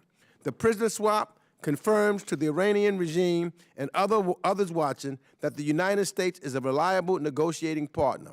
This is a crucial basis for the reopening of formal nuclear negotiations in the future. We must keep this possibility alive. So concluding, this agreement has freed 5 Americans who were suffering in Iranian prison. It shifted Iran's own money from an account in Korea we did not control to one where we play a role, and not a single penny has left the account or entered Iran. and this fund remains frozen indefinitely by the U.S. and Qatar, and there is no reason to jeopardize future negotiations or further inflame an already dangerous situation by passing this bill. And I yield back. Gentleman yields. Any further discussion? Mr. Mast is recognized. Thank you, Chairman. I rise in support. And I guess the way that I would capture this is to say it's literally a situation of adding injury to insult. And not just injury in the immediate, but injury in the future. And I recognize everybody in this room has had the opportunity for classified briefing on this. I don't know if everybody attended classified briefing on it.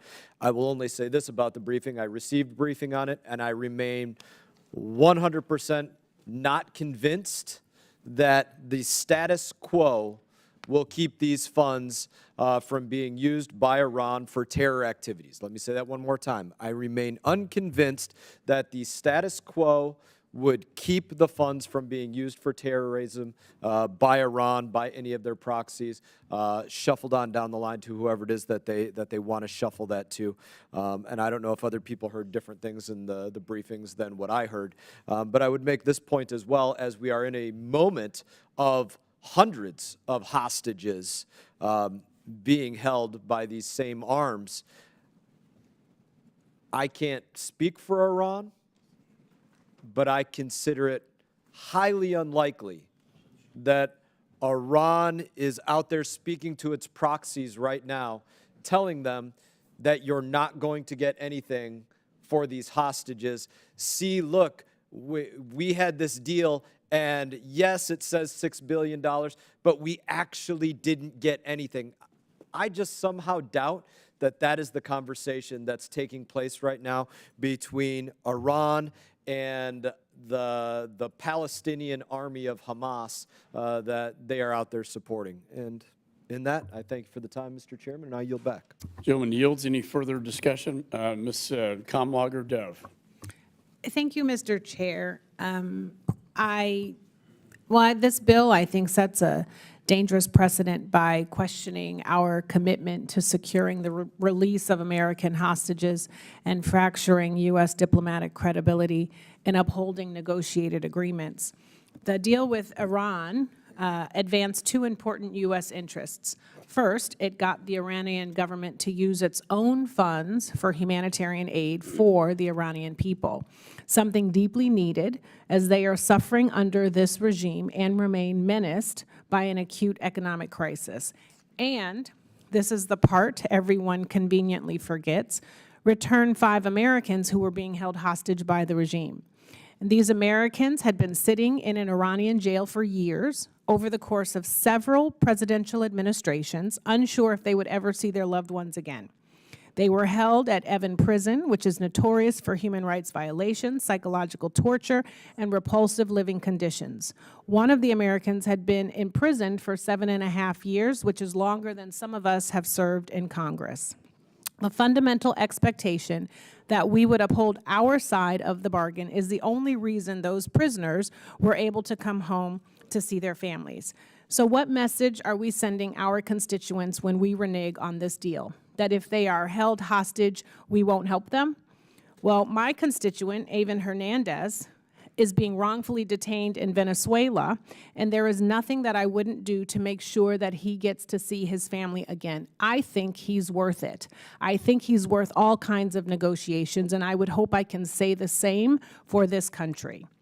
By refusing to uphold our end of the bargain, we also lose diplomatic credibility, and we severely disincentivize any agreement like this from happening again with other countries who have American hostages. This bill jeopardizes the chances of freedom for American hostages in order to score political points. No country would make a deal with someone who doesn't follow through. And we are all learning our lesson of dealing with bad faith actors in Congress. We cut deals with all kinds of actors every single day, good and bad. And it is so important that we separate policy from politics and propaganda. To the points made by the ranking member, you know, the timing was poor on this deal, yes, but sanctions are already present and will continue. Checks and balances are already in place, and heightened accountability has been added as a result of October 7th. Diplomacy means you talk to your friends, and it means you also find ways to talk to your enemies. And at the end of the day, we should not forget that this was about bringing home American hostages, people who deserve our attention and as much diplomatic and negotiated interactions as possible to bring them home safely to their families. We must be abundantly clear what is really at stake when we treat diplomacy like it doesn't matter. You literally put American lives at risk. So I would urge my colleagues to oppose this legislation, and I yield back. Gentleman yields. Any further discussion? Mr. Hill is recognized. Thank you, Mr. Chairman. I want to rise in support of this bill, 5961, No Funds for Iranian Terrorism Act.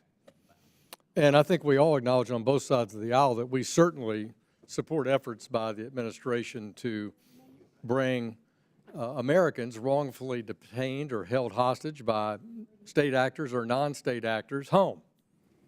That's a goal of our country. It's a goal of everybody in this Congress. Congresswoman Haley Stevens and I co-chair the task force in the House to help educate members about what they can do to support their constituents that are, in fact, have family members held wrongfully abroad by a state actor or non-state actor. So that's to be commended. But when you put a price on the blue passport, you encourage more hostage taking, not less. And if we're talking about diplomatic relations and not honoring agreements, let's start with Tehran and the Biden policy of continuing the appeasement of the Obama administration, which is at the root of much of the drama and terror that we are witnessing right this week. Iran is the world's largest and #1 state sponsor of terrorism. Sanctions relief and appeasement under the past Democratic administrations absolutely aren't accomplishing any diplomatic objective, and it's certainly not accomplishing easier access to hostages. In fact, under this administration, Iran's GDP is growing. It's now $550 billion. It was that level under President Obama.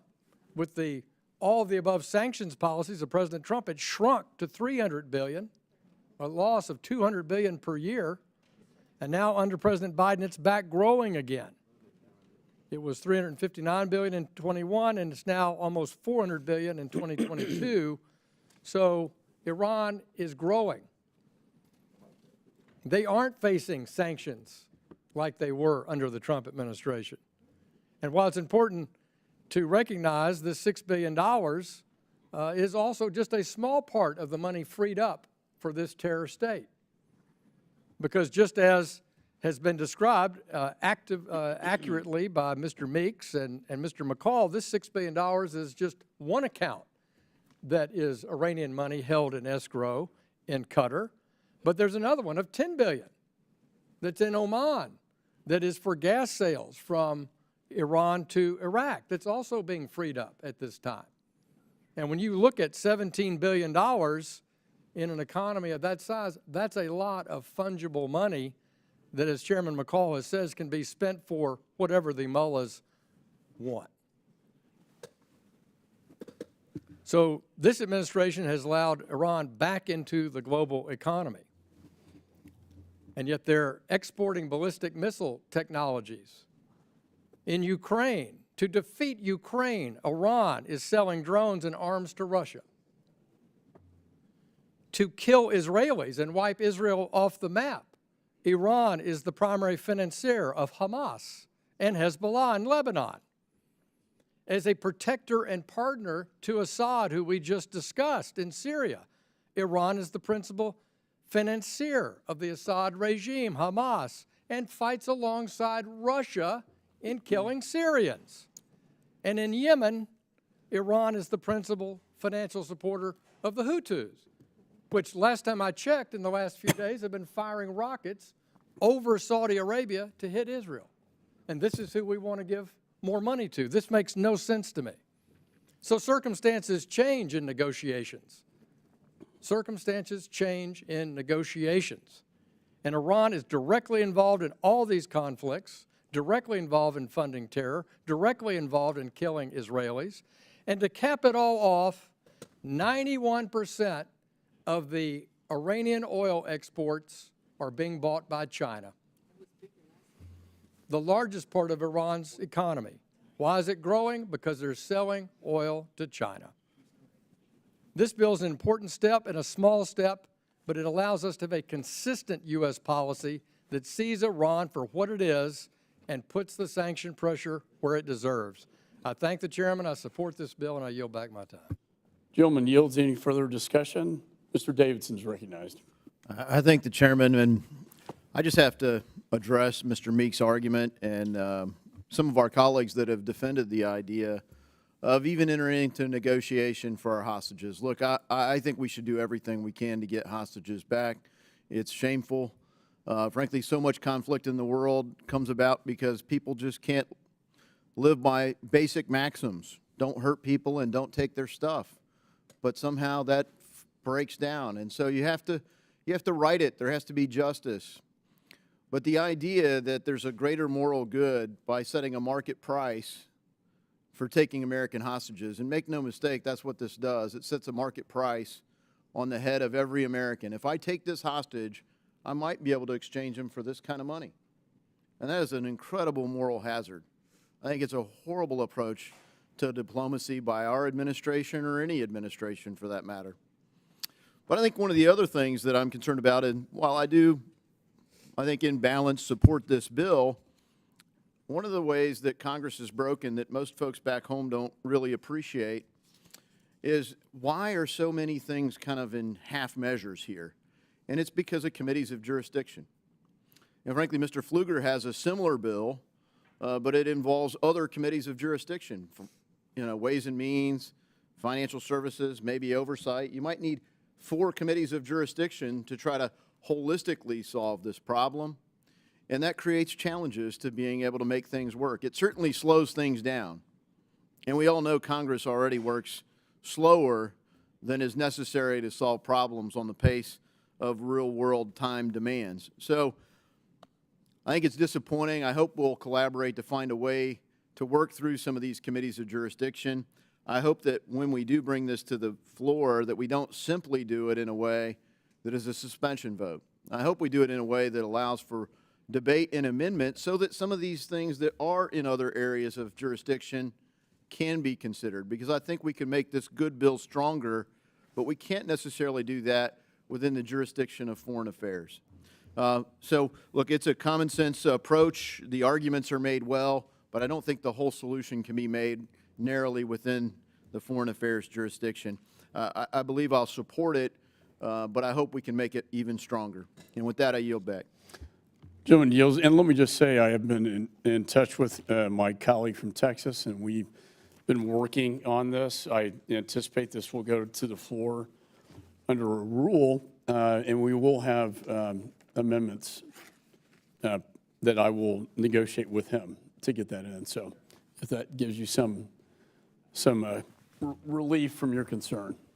Mr. Baird? You're good? Okay. No further discussion. The committee will move to consideration of amendments. Does any member wish to offer an amendment? Mr. Chairman, I have an amendment at the desk. Okay. The clerk shall distribute the amendment. No, he said that. The clerk shall distribute the amendment.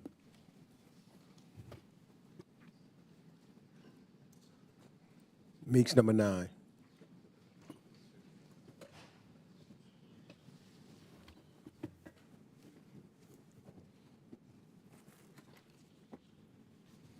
Clerk shall report the amendment. Amendment to H.R. 5961 offered by Mr. Meeks of New York. In Section 3, redesignate subsection E as subsection F. In Section 3... Without objection, further reading of the amendments dispense with. The gentleman is recognized for 5 minutes on his amendment. Thank you, Mr. Chairman. I offer this amendment to reiterate something I stated unequivocally at the first markup of this Congress. I will not support any sanction measures that moves through this committee if it does not include a waiver in some form or fashion.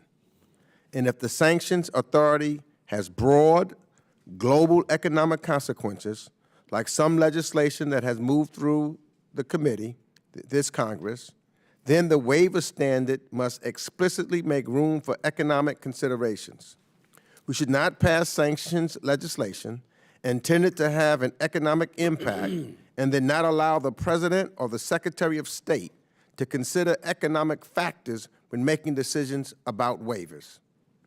The de facto position of the bill is that no administration should be able to negotiate humanitarian aid for the Iranian people in exchange for any American global interests, including to free American hostages. I can't support that position. So I request all members support my amendment and add a waiver to this legislation. And with that, I yield back.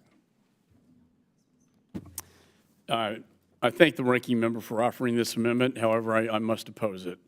This amendment would allow the president to waive the sanctions in this bill if he decides that it is, quote, unquote, important to our national security interests. This is very broad. I think it would undermine the purpose of the bill. I think that the intent and motive of the administration is clear when they transferred the funding from the South Korean bank account to the account in Qatar, that the whole purpose of the whole negotiation was to bring that money in to Iran.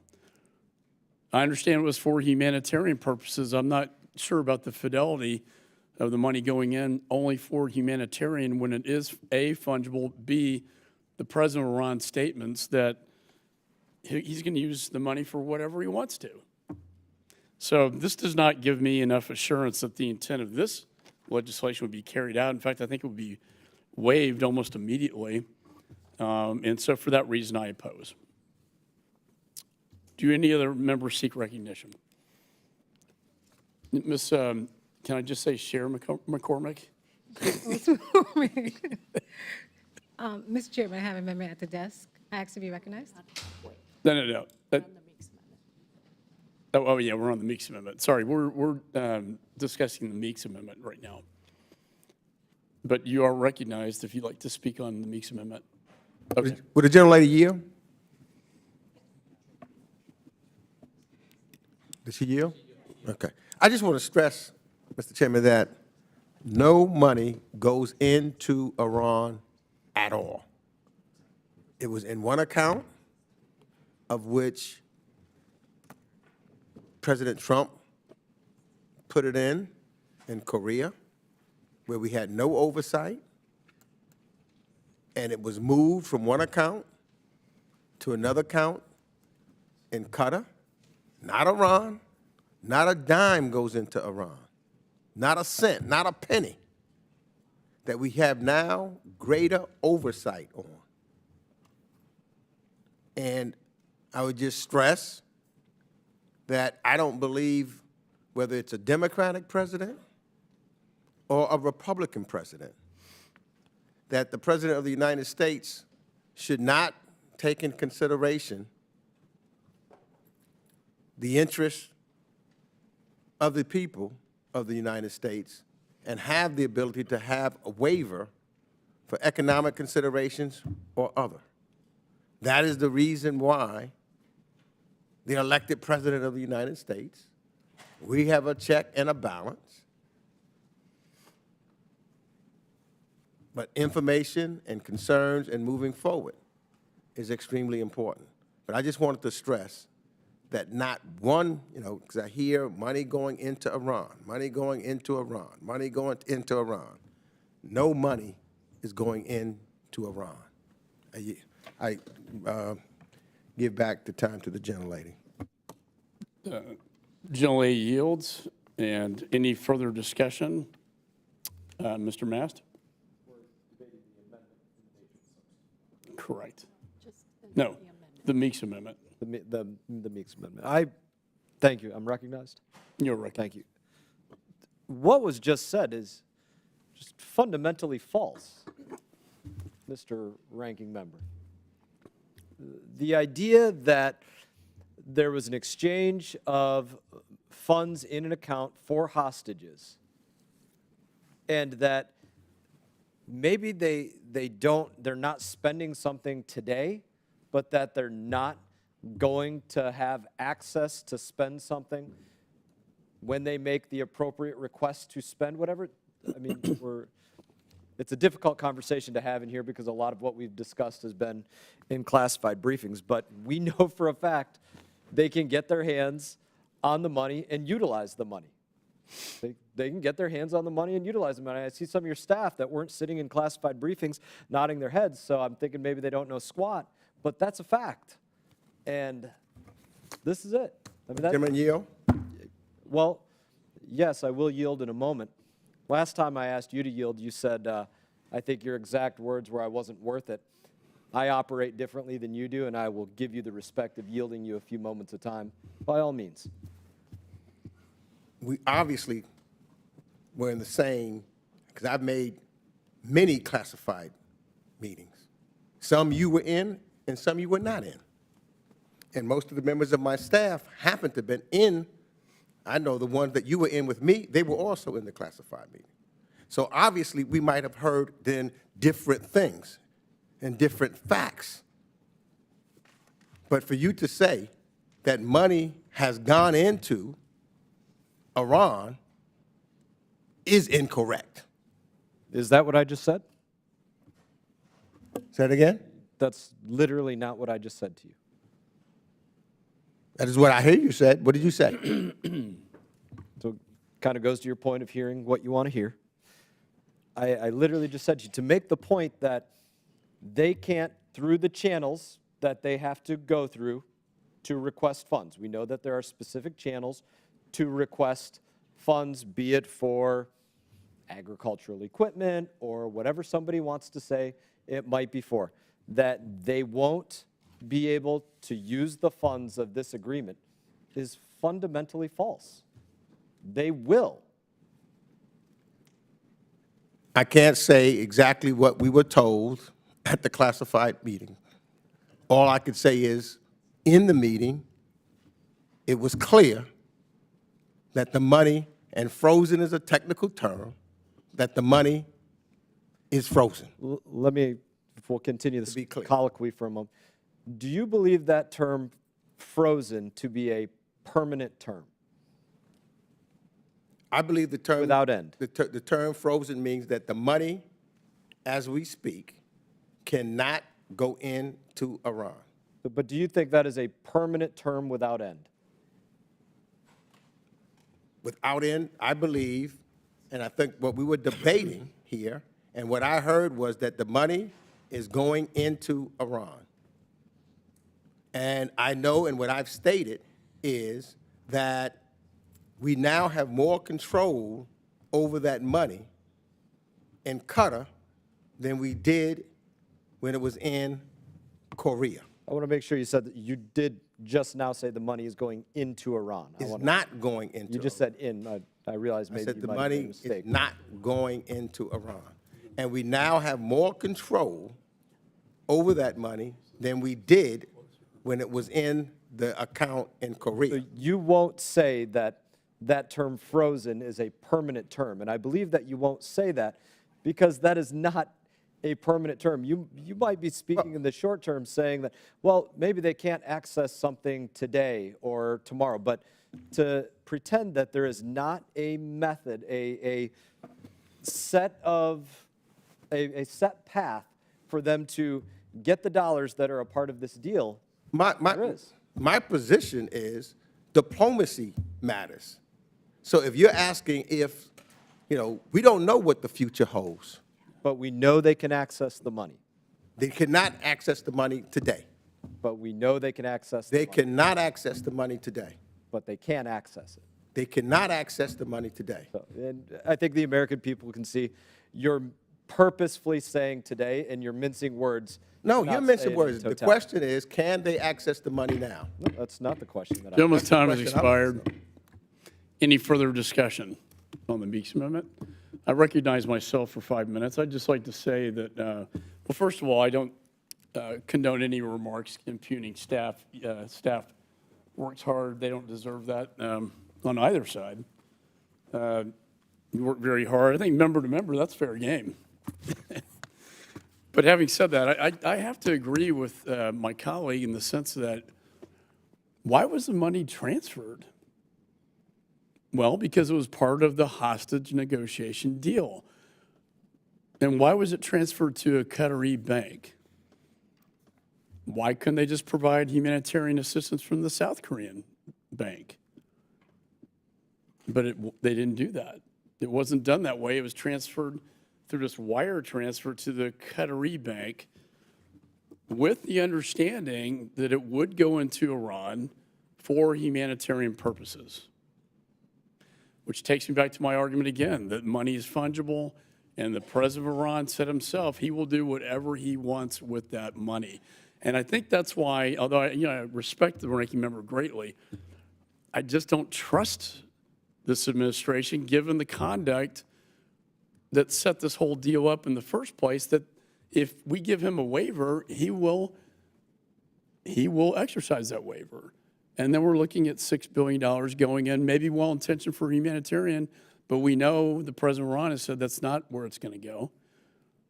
And my God, with them giving, drones to Ukraine to kill Ukrainians, drones to Russia, I mean, with them, lighting up Israel, with all their proxies, I think it would be irresponsible and reckless, quite frankly, to do this. And I don't understand the overall deal here. Perhaps behind the scenes there's some JCPOA going on where it will leverage Iran to start complying with the JCPOA. And that may be to your point on diplomacy. But they have not come out and told us that. So I don't have all the facts. All I know is $6 billion was transferred, and you have to ask yourself the question, why? Why was it important to get it to a Qatari bank? I don't think we have all that information. But, as a federal prosecutor, you were too. I see money moving around. I'm like, okay, why'd they do that? And I was told overall it was because they wanted to put the money in Iran for humanitarian purposes. And I think after they got caught is when they decided, ooh, wait a minute, we're not gonna do that anymore.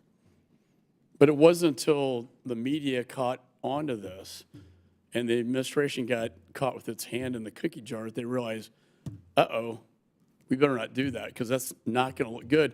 And then with the invasion of Hamas into Israel on top of all this, that's where the argument really starts to fall in my humble opinion. And I know that the ranking member and I, we agree to disagree. We always do it civilly. And I just make my points as an attorney like you, sir. And I just have my concerns. I have to be honest with you. Any other member seek recognition? Mr. Lawler. Thank you, Mr. Chairman. I railed against this $6 billion in unfrozen assets back in August, back on September 11th when this administration formally informed Congress. And when we had a hearing at the end of September on the Taylor Force Act and the failure of the administration to enforce the Taylor Force Act and prevent the Palestinian Authority from getting aid and continuing to have pay-to-slay policies. This entire situation goes well beyond the $6 billion in unfrozen assets that were a part of a hostage negotiation deal brokered by this administration. Their failure to enforce secondary sanctions on purchasers of Iranian petroleum has given Iran at least $30 billion in additional revenue from the sale of Iranian petroleum. They are the greatest state sponsor of terror. We all acknowledge that. And yet we're seeking ways to make it easier for them to find and receive funds and aid. When we have reached out to this administration and inquired with this administration as to the $6 billion, they can't give us answers. Now, my colleague from New York said they can't access the funds today. we have asked and asked and asked how long this period of freezing is supposed to last. There's no answer. So is it just at the whim of this administration when they decide, okay, now Iran should get these funds? We know Iran has backed Hamas and Hezbollah for years. We know Iran's stated intent is to wipe Israel off the face of the earth. The only rational, reasonable thing to do is void that agreement and refreeze the $6 billion in funds. Leaving it in Qatar is absurd. So we all need to be rational in this discussion.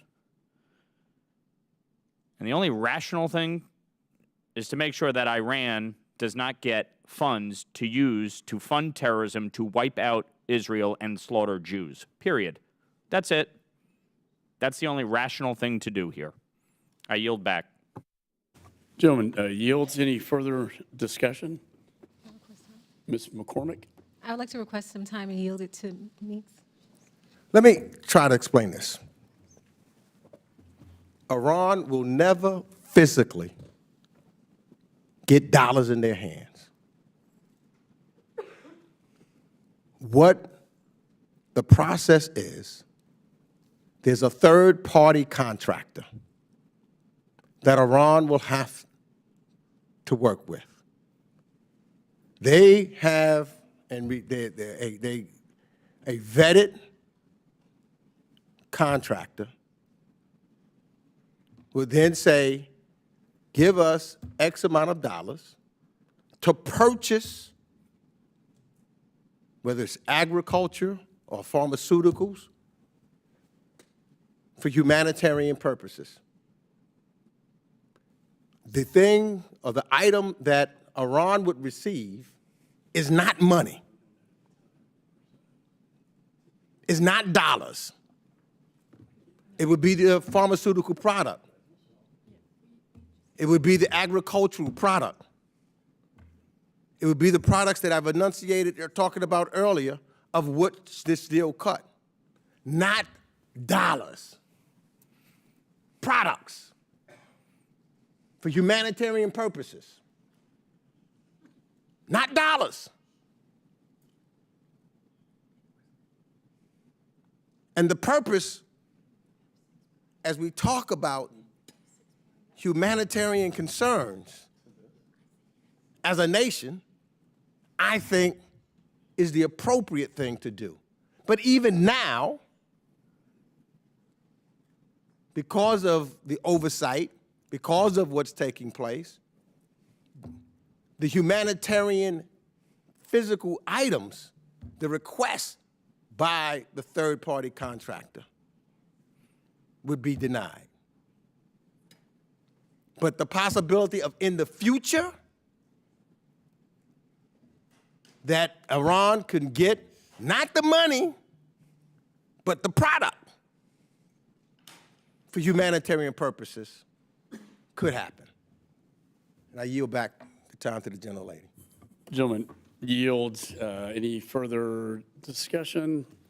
I would like to move. I know we have how many more amendments? Anyway, I'd just like to, in the little bit of time I have, fungible being something such as money or a commodity of such a nature that one part or quantity may be replaced by another equal part or quantity in paying a debt or settling an account. Fungible. And I think with, and I have great respect, I think that's our biggest concern is the fungibility. And the statements by the Iranian president saying he's going to do whatever he wants. Well, but in the spirit of moving forward, is there any further discussion? Hearing no further discussion, the question now occurs on the amendment offered, number 9, offered by Mr. Meeks. All those in favor signify by saying aye. Aye. All those opposed signify by saying no. No. In the opinion of the chair, the noes have it, and the amendment is not agreed to. A roll call vote has been requested pursuant to the chair's previous announcement. This vote will be postponed. Are there any further amendments? Ms. Titus is recognized. Thank you, Mr. Chairman. As members of Congress and as members of Ms. this... Titus, I'm Ms. sorry. Titus has an amendment at the desk. Got carried away. I have amendment at the desk. The clerk shall distribute the amendment.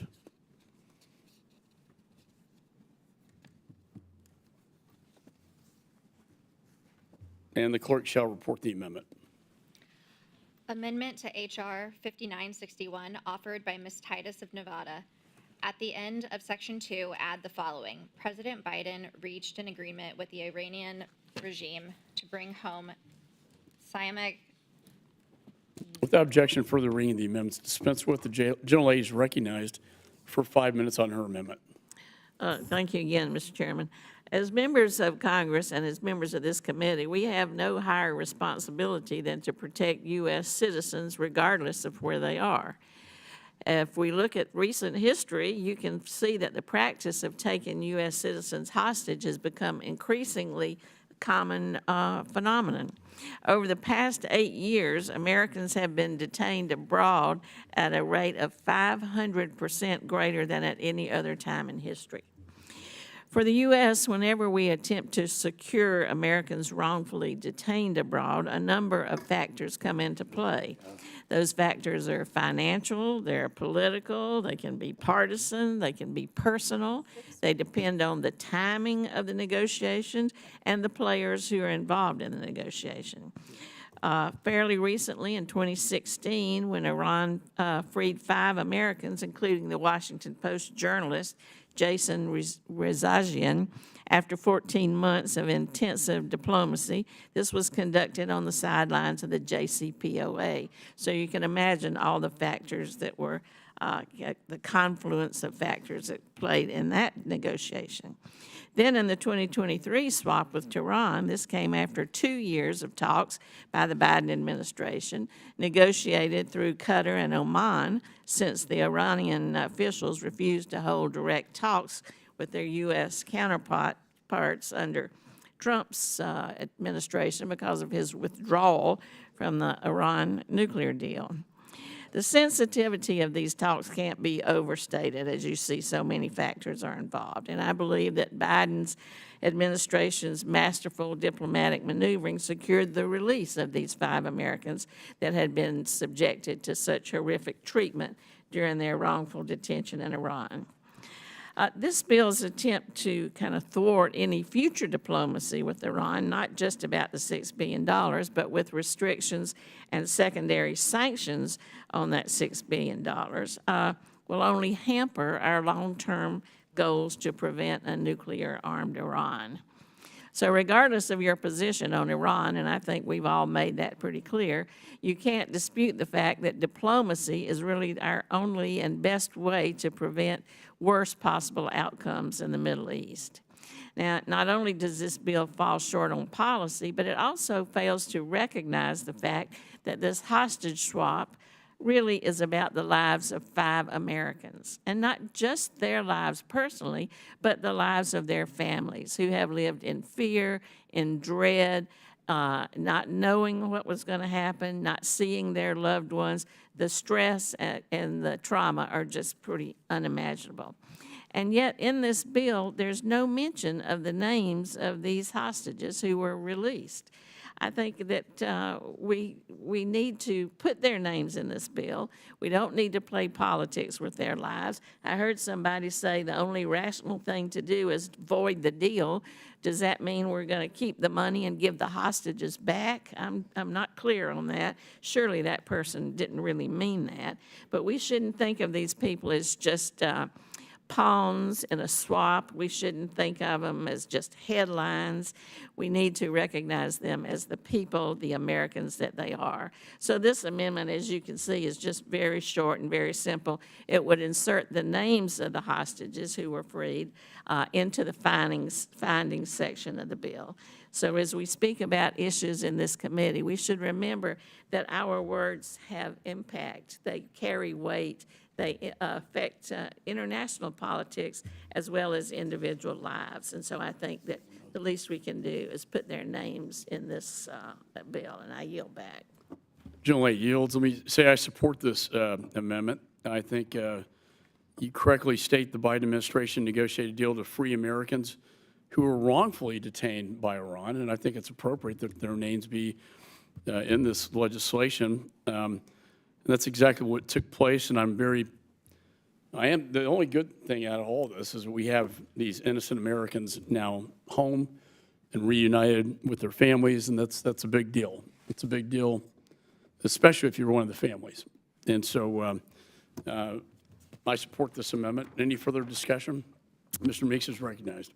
Yeah, thank you, Mr. Chairman. And I also strongly support the Titus Amendment, because as just indicated, we cannot forget that we are talking about a deal that brought Americans home from imprisonment in a totalitarian regime. Yet none of the findings right now mention this basic fact, and the definition does not acknowledge that they were covered by Iranian funds were moved. Rep. Kamlaga-Dove's amendment puts this attention back where it should be. When we heard from Imad Shaji, said just recently upon his release, they take you to a very small room and they throw a giant of a human being in there who proceeds to hit you, to push you around, to threaten to kill you.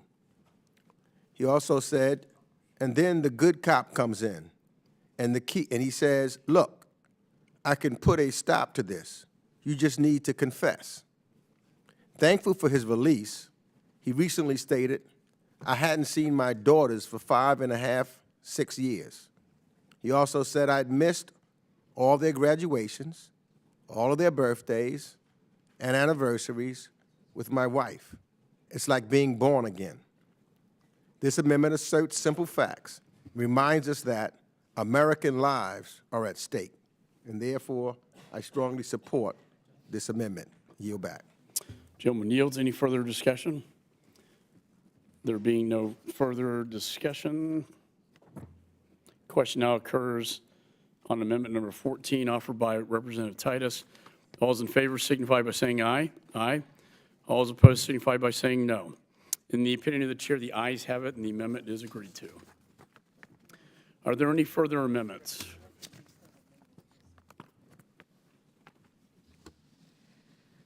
Mr. Chairman, I have an amendment at the desk. Okay, the clerk shall distribute the amendment.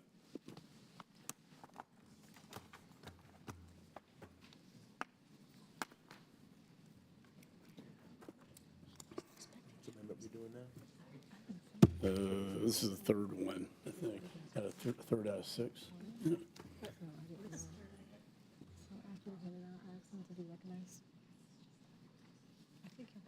Yeah. Clerk shall report the amendment. Amendment to H.R. 5961 offered by Ms. Shirtflus McCormick. Redesignate Section 3 as Section 4. Insert Without objection, after- for the reading, the amendment is dispensed with. The gentlelady is recognized for 5 minutes on her amendment. I'm offering this amendment to H.R. 5961 to reaffirm that what I hope should be a bipartisan principle. true. Our problems lie with the Iranian regime, not the Iranian people. I support the greater freedoms of women and religious minorities in Iran. That is precisely why I backed numerous resolutions recognizing the protesters in Iran and defending First Amendment-type freedoms for Iranian people. I voted for the Masha Act because I believe that women's rights are human rights and that we need to tighten the screws on the Iranian leaderships. Last week, I voted for the SHIP Act to use secondary sanctions to cut off additional funding to Iran. We need to do what we can to cut off any source of funding for the terrorist-supporting, human rights-violating Iranian regime. I wanted to emphasize that there are significant safeguards on the funds currently in Qatar. First, the Biden administration has made it abundantly clear that the funds are going nowhere anytime soon. Second, if down the road we determine that the Iranian people require humanitarian aid, there are guardrails to ensure that the food and medicine and similar goods alone can be purchased. No other transactions will be approved, and the Iran does not have access to this money currently, nor will they in the future. They can only contract with third-party suppliers to get the goods, and those suppliers will work with financial institutions to process the payments. It is a humanitarian aid or nothing. My amendment emphasizes that we should support humanitarian aid for the Iranian people. We take issue with the Iranian tyrannical leaders, not the citizens who have been forced to endure a harsh regime. I urge all my colleagues to support my amendment. Thank you. Yields. Let me say I thank the lady, but I do oppose this amendment. As it stands, existing provisions within our sanctions laws permit humanitarian assistance to the people of Iran, and this bill does not negate those provisions. What my bill does is prohibit the Iranian regime from tapping into the $6 billion that was made available earlier this year, because we know what they will do with the money. They've been very clear in their own words. And so while I appreciate the gentlelady's concern about humanitarian assistance, I will have to oppose this amendment. Mr. Meeks is recognized. Yeah. I strongly support this amendment. In my view, this amendment should be common sense. We do not support Iranian leadership that funds terrorists like Hamas, that kill young women in custody simply for not wearing a hijab, and that regularly take actions to undermine peace and stability in the Middle East. But we do support basic humanitarian aid for the over 80 million people that live in Iran. This committee and this House has passed numerous bills indicating our support for protesters, freedom fighters, and religious minorities in Iran. Part of that support means ensuring these people have enough to eat and basic life-saving medicine. And I sincerely believe all of my colleagues should support this simple amendment, reaffirming basic humanitarian support for Iran, and that it should be included in this legislation. And I yield back the balance of my time. Gentleman yields. Any further discussion? There being no further discussion, the question now occurs on the amendment offered by Representative Phyllis McCormick. All those in favor signify by saying aye. Aye. All those opposed signify by saying no. No. In the opinion of the chair, the noes have it. The amendment is not agreed to. Are there? Roll call vote has been requested pursuant to the chair's previous announcement. This vote will be postponed. Are there any further amendments? Mr. Chairman, I have an amendment at the desk. Where is it? Mr. Crow is recognized. And the clerk shall distribute the Crow amendment. Thank you, Mr. Chairman. But if the gentleman would pause, the clerk shall report the amendment.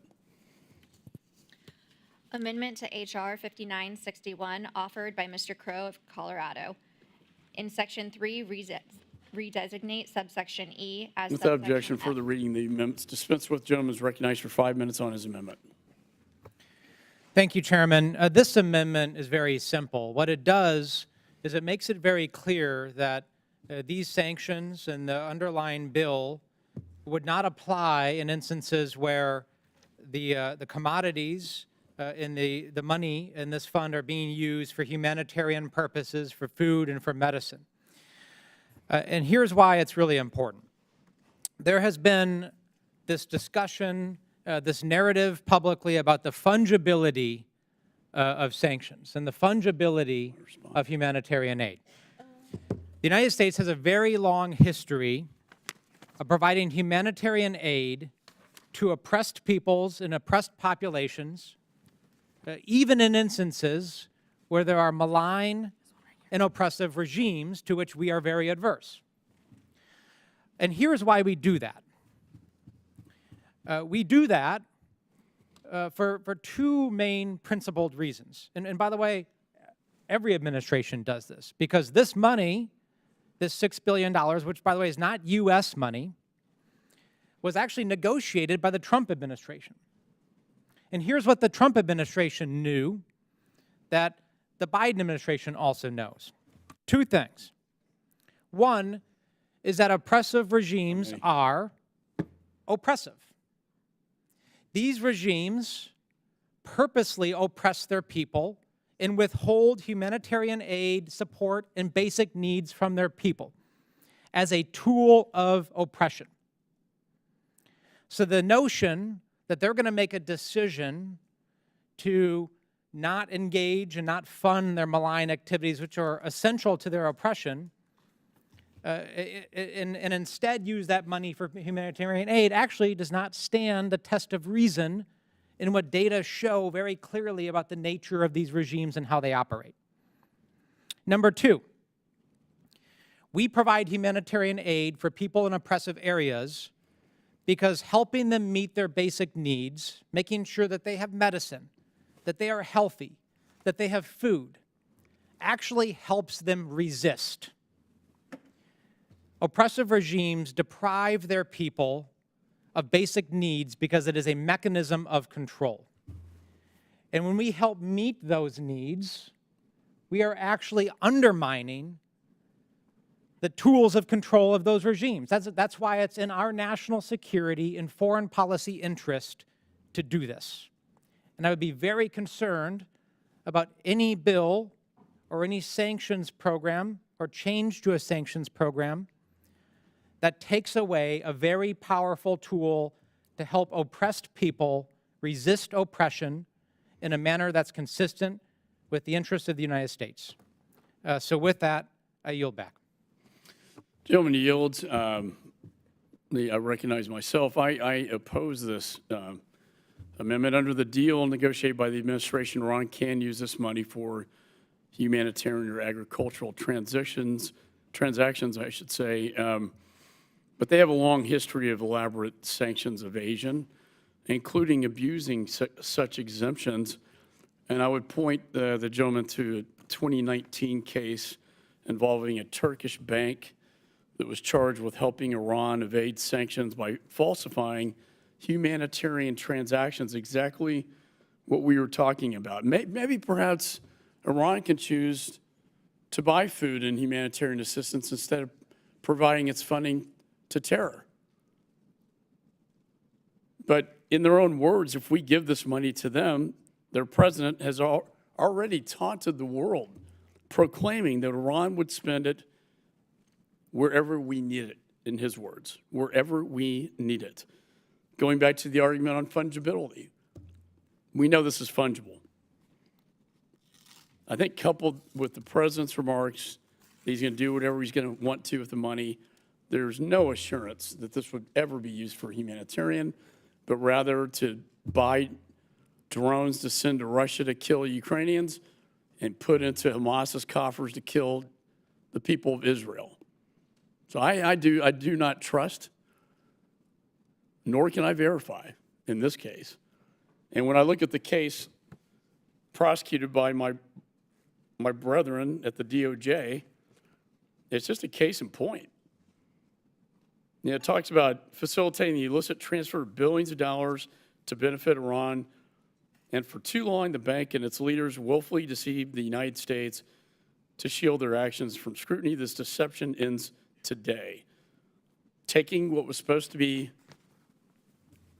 this humanitarian exception and exploiting it for purposes of terror.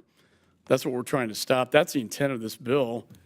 And I respect the gentleman and his service to our country, but I do have to oppose this amendment. Is there any further discussion?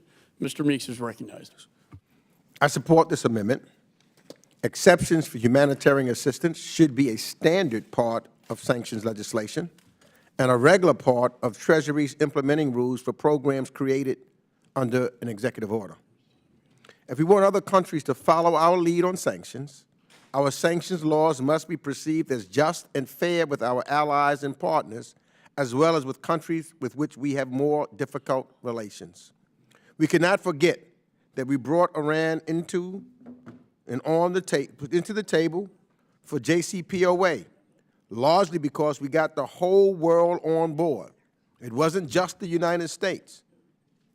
It included Russia and China, along with other allies, but Russia and China were not our allies.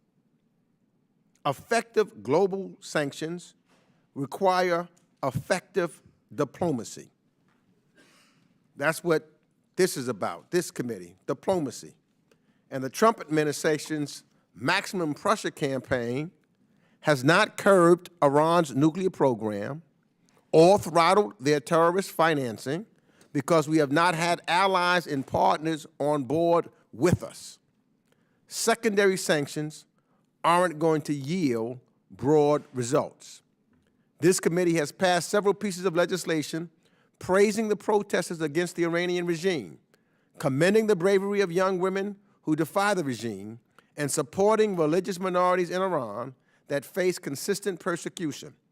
Supporting humanitarian aid in Iran is consistent with this message. And so I urge us to support this amendment. I yield back. Gentleman yields. Any further discussion on the amendment? There being no further discussion, the question now occurs on the amendment number 7 offered by Representative Crow. All those in favor signify by saying aye. All those opposed signify by saying no. No. In the opinion of the chair, the noes have it. The amendment's not agreed to. Mr. Chairman, I ask for a recorded vote. Roll call vote has been requested pursuant to the chair's previous announcement. This vote will be postponed. Are there any further amendments? Mr. Jackson is recognized. Mr. Chairman, I have an amendment at the desk. Clerk shall distribute the amendment.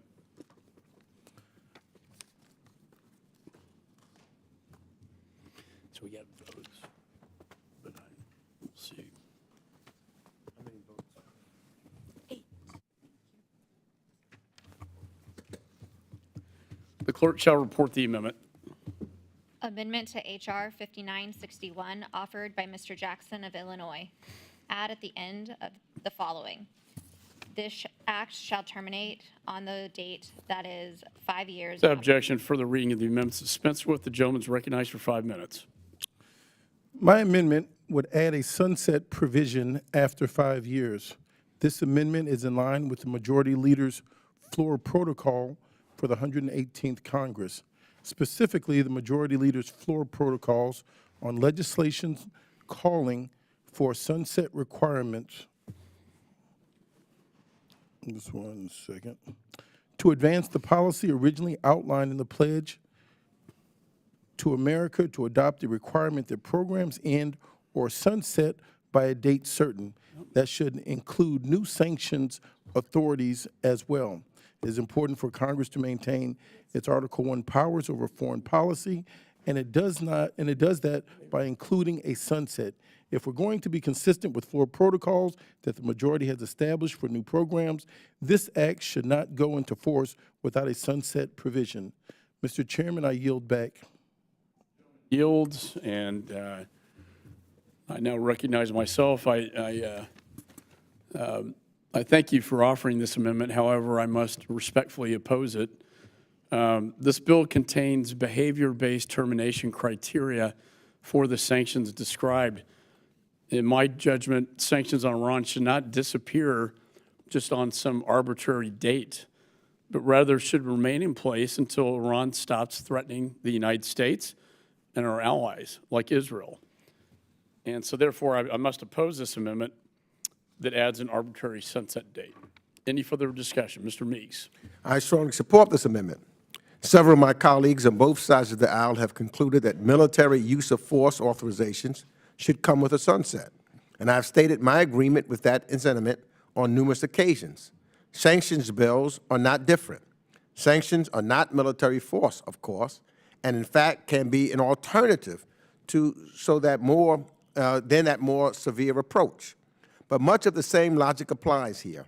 Just like military conflict can go on autopilot, sanctions can do the same.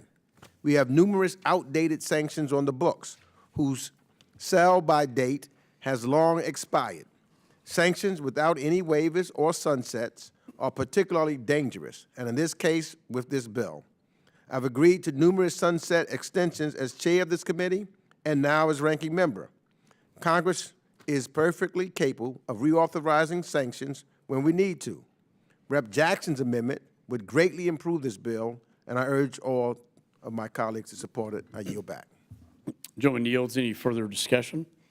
There being no further discussion, the question now occurs on amendment number 12, offered by Representative Jackson. All those in favor signify by saying aye. Aye. All those opposed signify by saying no. No.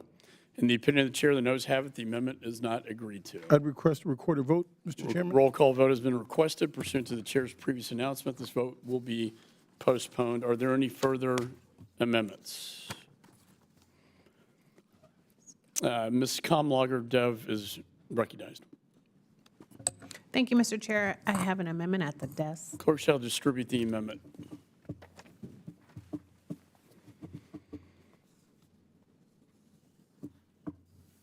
The clerk shall report the amendment. Amendment to H.R. 5961, offered by Ms. Comlager Dove of California. In Section 4.2, add at the end the following: such term does not include any such funds that were transferred. Without objection, further reading of the amendments dispensed with. The gentlelady is recognized for 5 minutes on her amendment.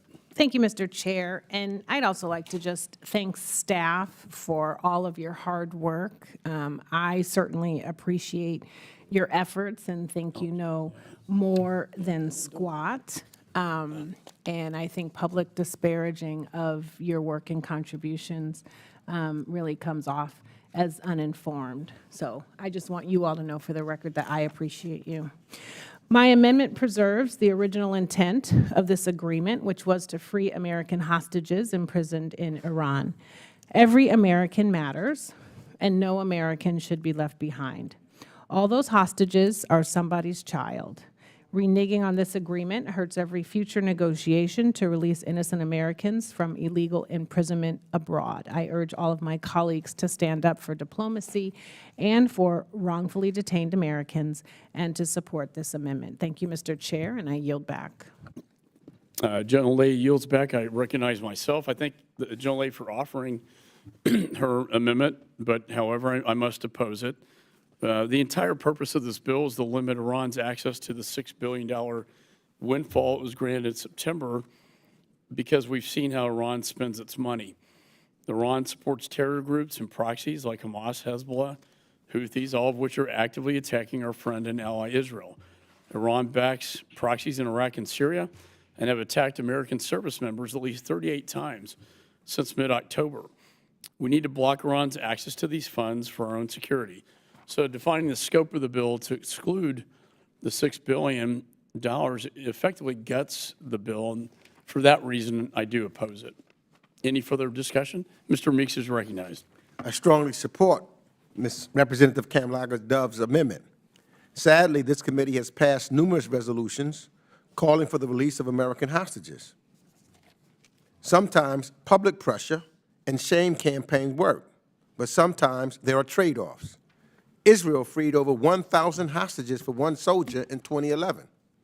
You know, it's easy to Monday morning quarterback these deals. It's harder for a leader of a nation to tell an American family member that they won't do everything they can to get the job done. We should be applauding bringing Americans home. So I strongly support this amendment, and I yield back. Gentleman yields. Is there any further discussion? There being no further discussion, the question now occurs on amendment number 13, offered by Representative Comlager Dev. All those in favor signify by saying aye. Aye. All those opposed signify by saying no. No. In the opinion of the chair, the noes have it. The amendment is not agreed to. Mr. Chair, I request a recorded vote. The roll call vote has been requested pursuant to the chair's previous announcement. This vote will be postponed. Are there any further amendments? If there are no further amendments, we will proceed.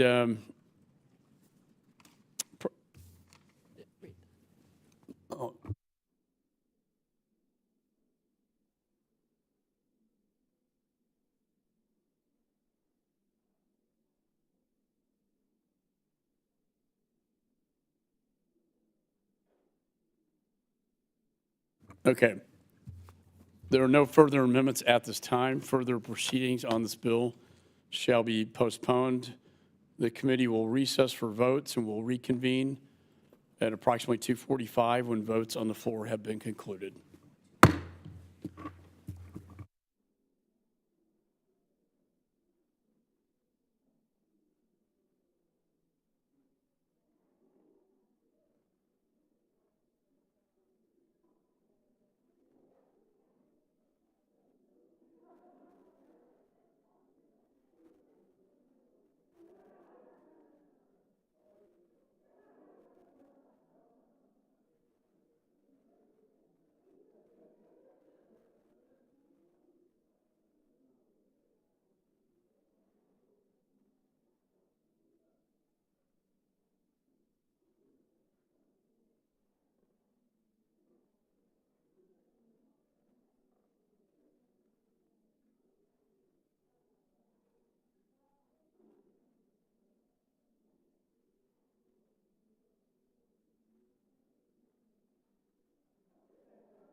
Hi there.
I'm not sure. Oh, that's one of the hostage family guys.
All right.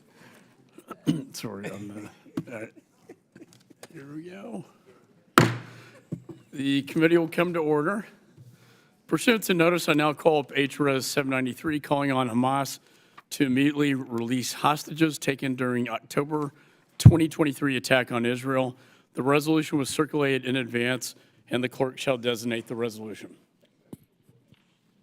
HRES 793, calling on Hamas to immediately release hostages taken during October 2023 attack on Israel.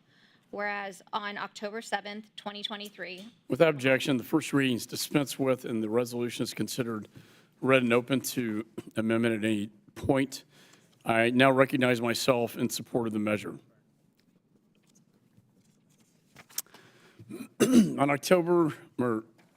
On Saturday, October 7th, Israelis awoke to rockets raining down on them from Gaza and gunmen breaking down their doors, invading their homes.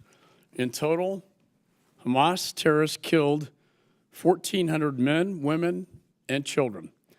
In addition to the horrific killings perpetrated that day, Hamas also instructed their death squads to take innocent civilians hostage as part of this barbaric terrorist attack. And I'd like to state for the record, we have some of the families of the hostages present here in the hearing room, and we pray for your loved ones that they're returned home safely and soon.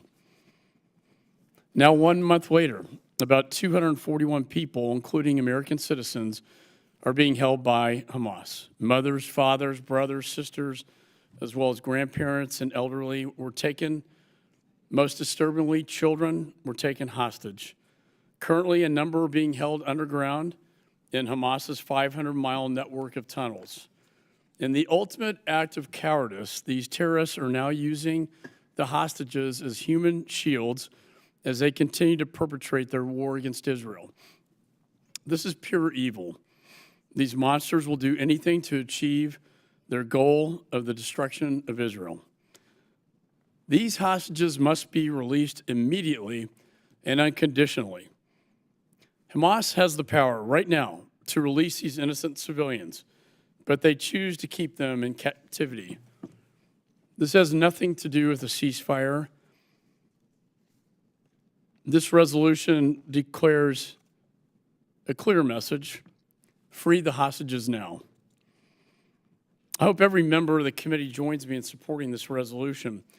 And again, I want to recognize the families who are here, and we will be participating in a candlelight service at 5 o'clock on the East Capitol steps of the Capitol, and we certainly hope that you will join us for that event. We pray for your loved ones. We pray for their safe return home. I know it breaks your heart, it breaks mine. I know it breaks everyone's heart on this committee, and we will bring them home. And we need to send a positive message. And with that, I'd like to take just a moment of silence.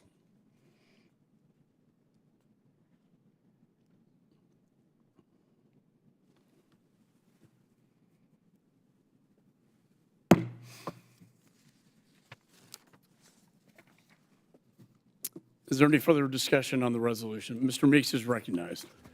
Thank you, Mr. Chairman. And let me first acknowledge the families that are here.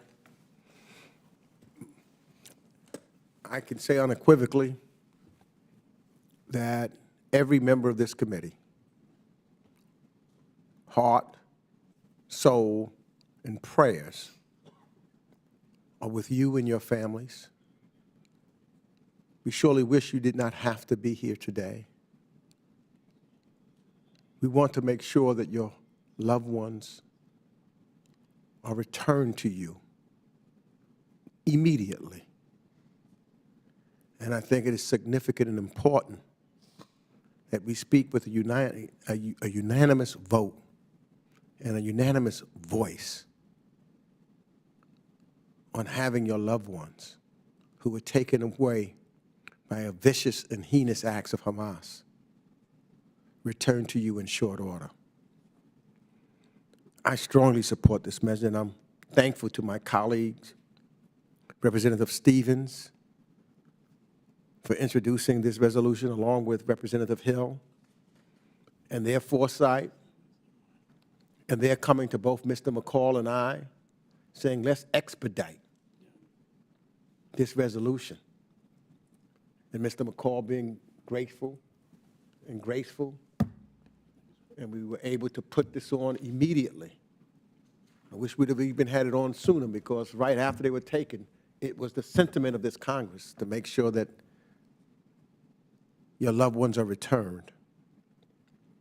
The Hamas terror attack on October 7th resulted in the abduction of some 240 people and the death of 1,400 more. The hostages included soldiers, civilians, grandparents, and 33 children. Many are Israeli. Some are foreign or dual nations. 4 hostages have been released, and Israel has said it rescued 1 soldier in their operation. Hamas's abductions are a crime against humanity, specifically targeting a civilian population. The sheer scale of the casualties and murder are the greatest attack against the Jewish people since the Holocaust.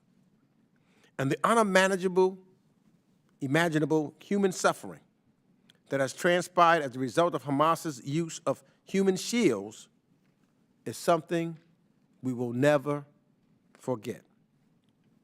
This resolution calls attention to these abductions perpetuated by Hamas.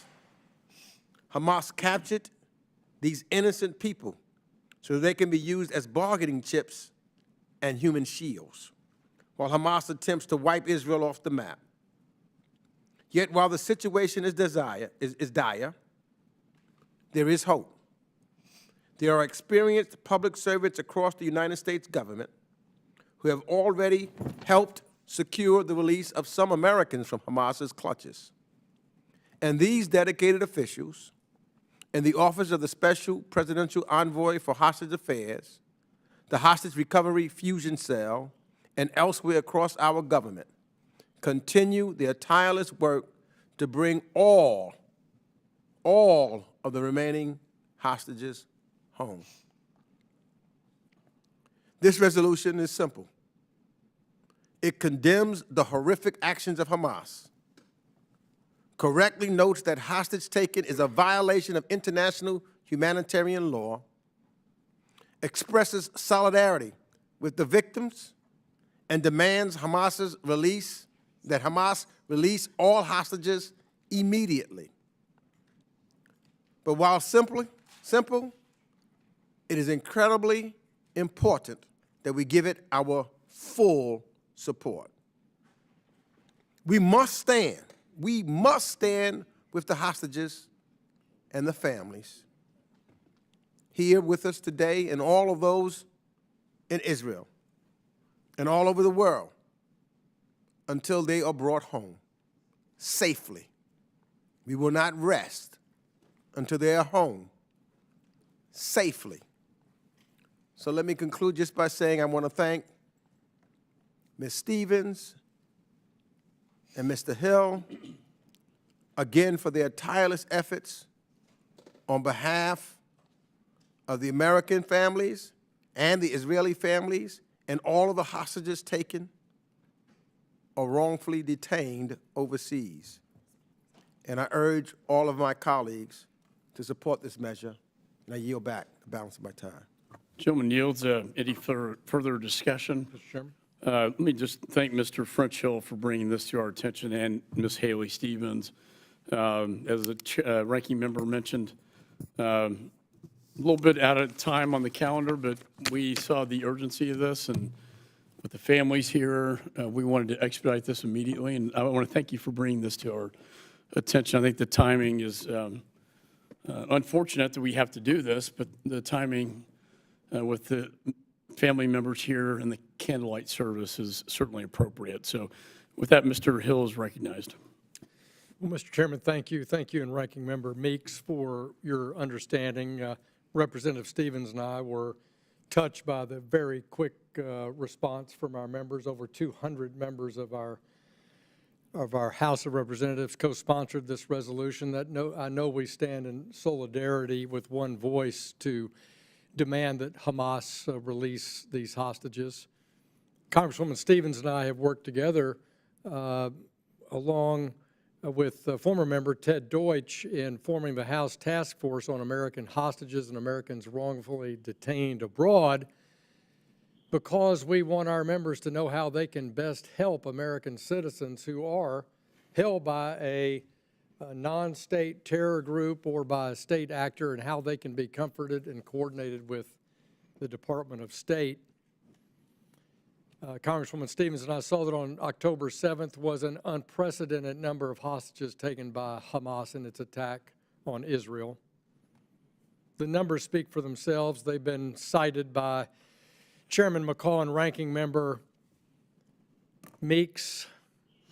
But over the past decade, more than 90% of Americans wrongfully held overseas have been held by foreign governments, and we have not seen as many Americans held by non-state actors in recent years.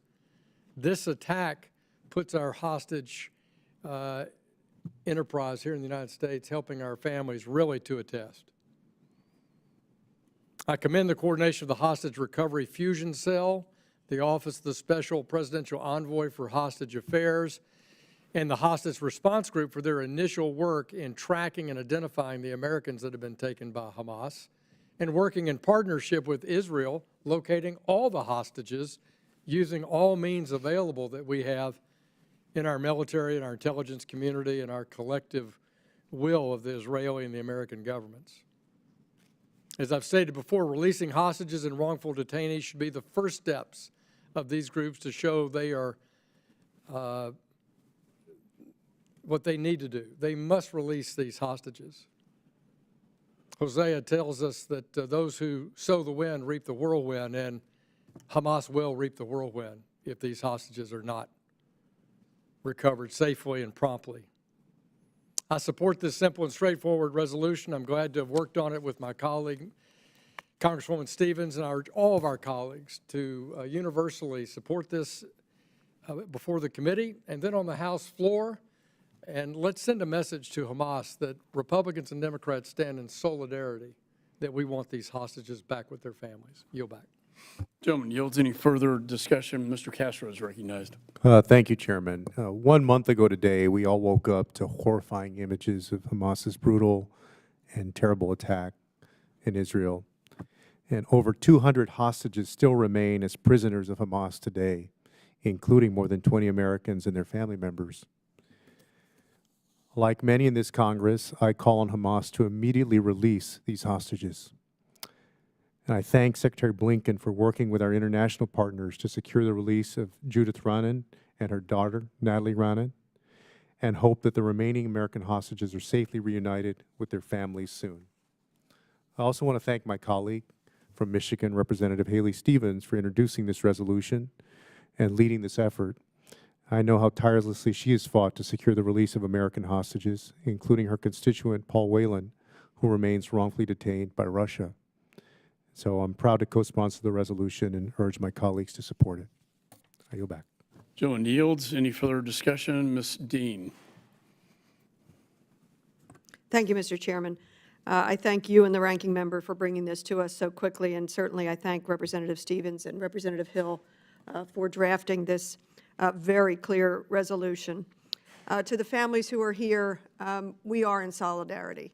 We are heartbroken over what you must be going through, what you must have suffered over the course of the last month. And we will do everything and are doing everything in our power to demand the release of the hostages, uninjured. Get them home. It is barbaric and unacceptable that they were taken. It's now been a month since Hamas launched the terrorist attack. It was barbaric and brutal, attacking Israeli civilians, resulting in the gruesome loss of more than 1,400 lives, including the elderly, families, mothers, fathers, sisters, brothers, children, and even babies. Young people at a peace festival. How grotesque, how inhumane, and how unacceptable to this world.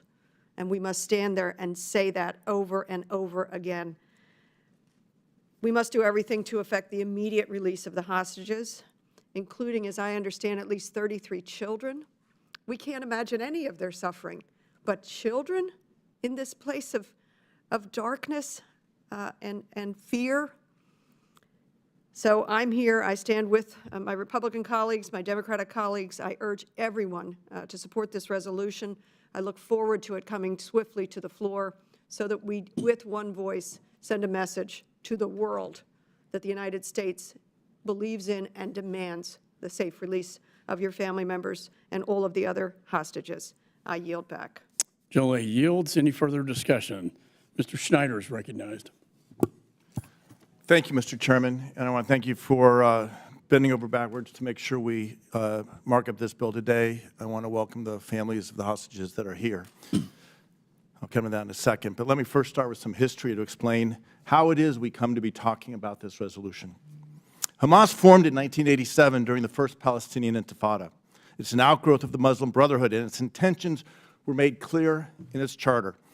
With respect to Israel, the preamble of the Hamas charter reads, quote, Israel will exist and will continue to exist until Islam will obliterate it, just as it obliterated others before it, end quote. With respect to the Jewish people, in Article 7, it states, quote, the day of judgment will not come about until Muslims fight the Jews, killing the Jews. When the Jew will hide behind stones and trees, the stones and trees will say, O Muslims, O Abdullah, there is a Jew behind me. Come and kill him, end quote. Hamas's rallying cry is from the river to the sea, Palestine will be free. It is a call, let me be clear, it is a call for the destruction of the state of Israel and the genocide of the Jewish people.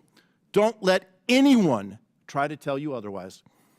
That was the meaning of the phrase when it was first used by the PLO in 1964, before Israel even occupied the West Bank and Gaza.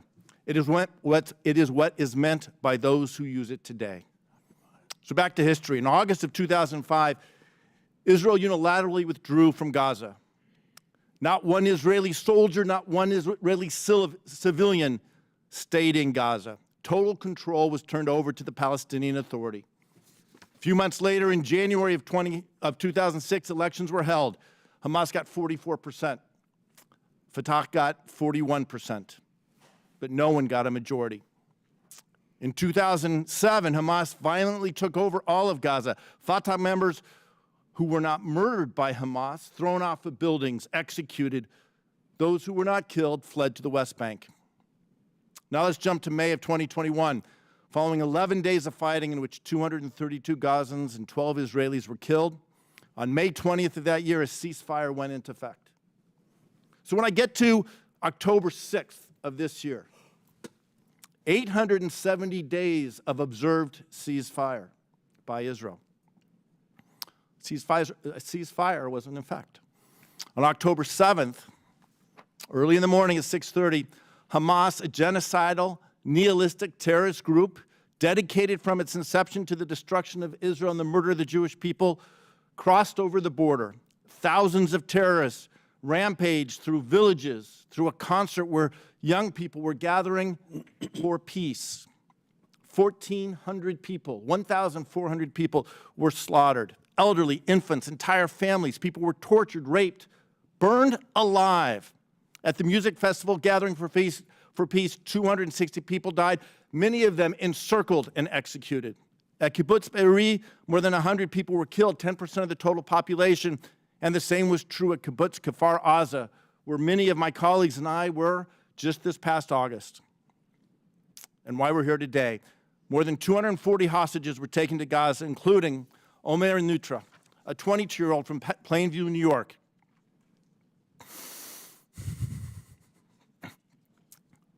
A born leader who decided to serve in the IDF. He was a tank commander taken captive on October 7th.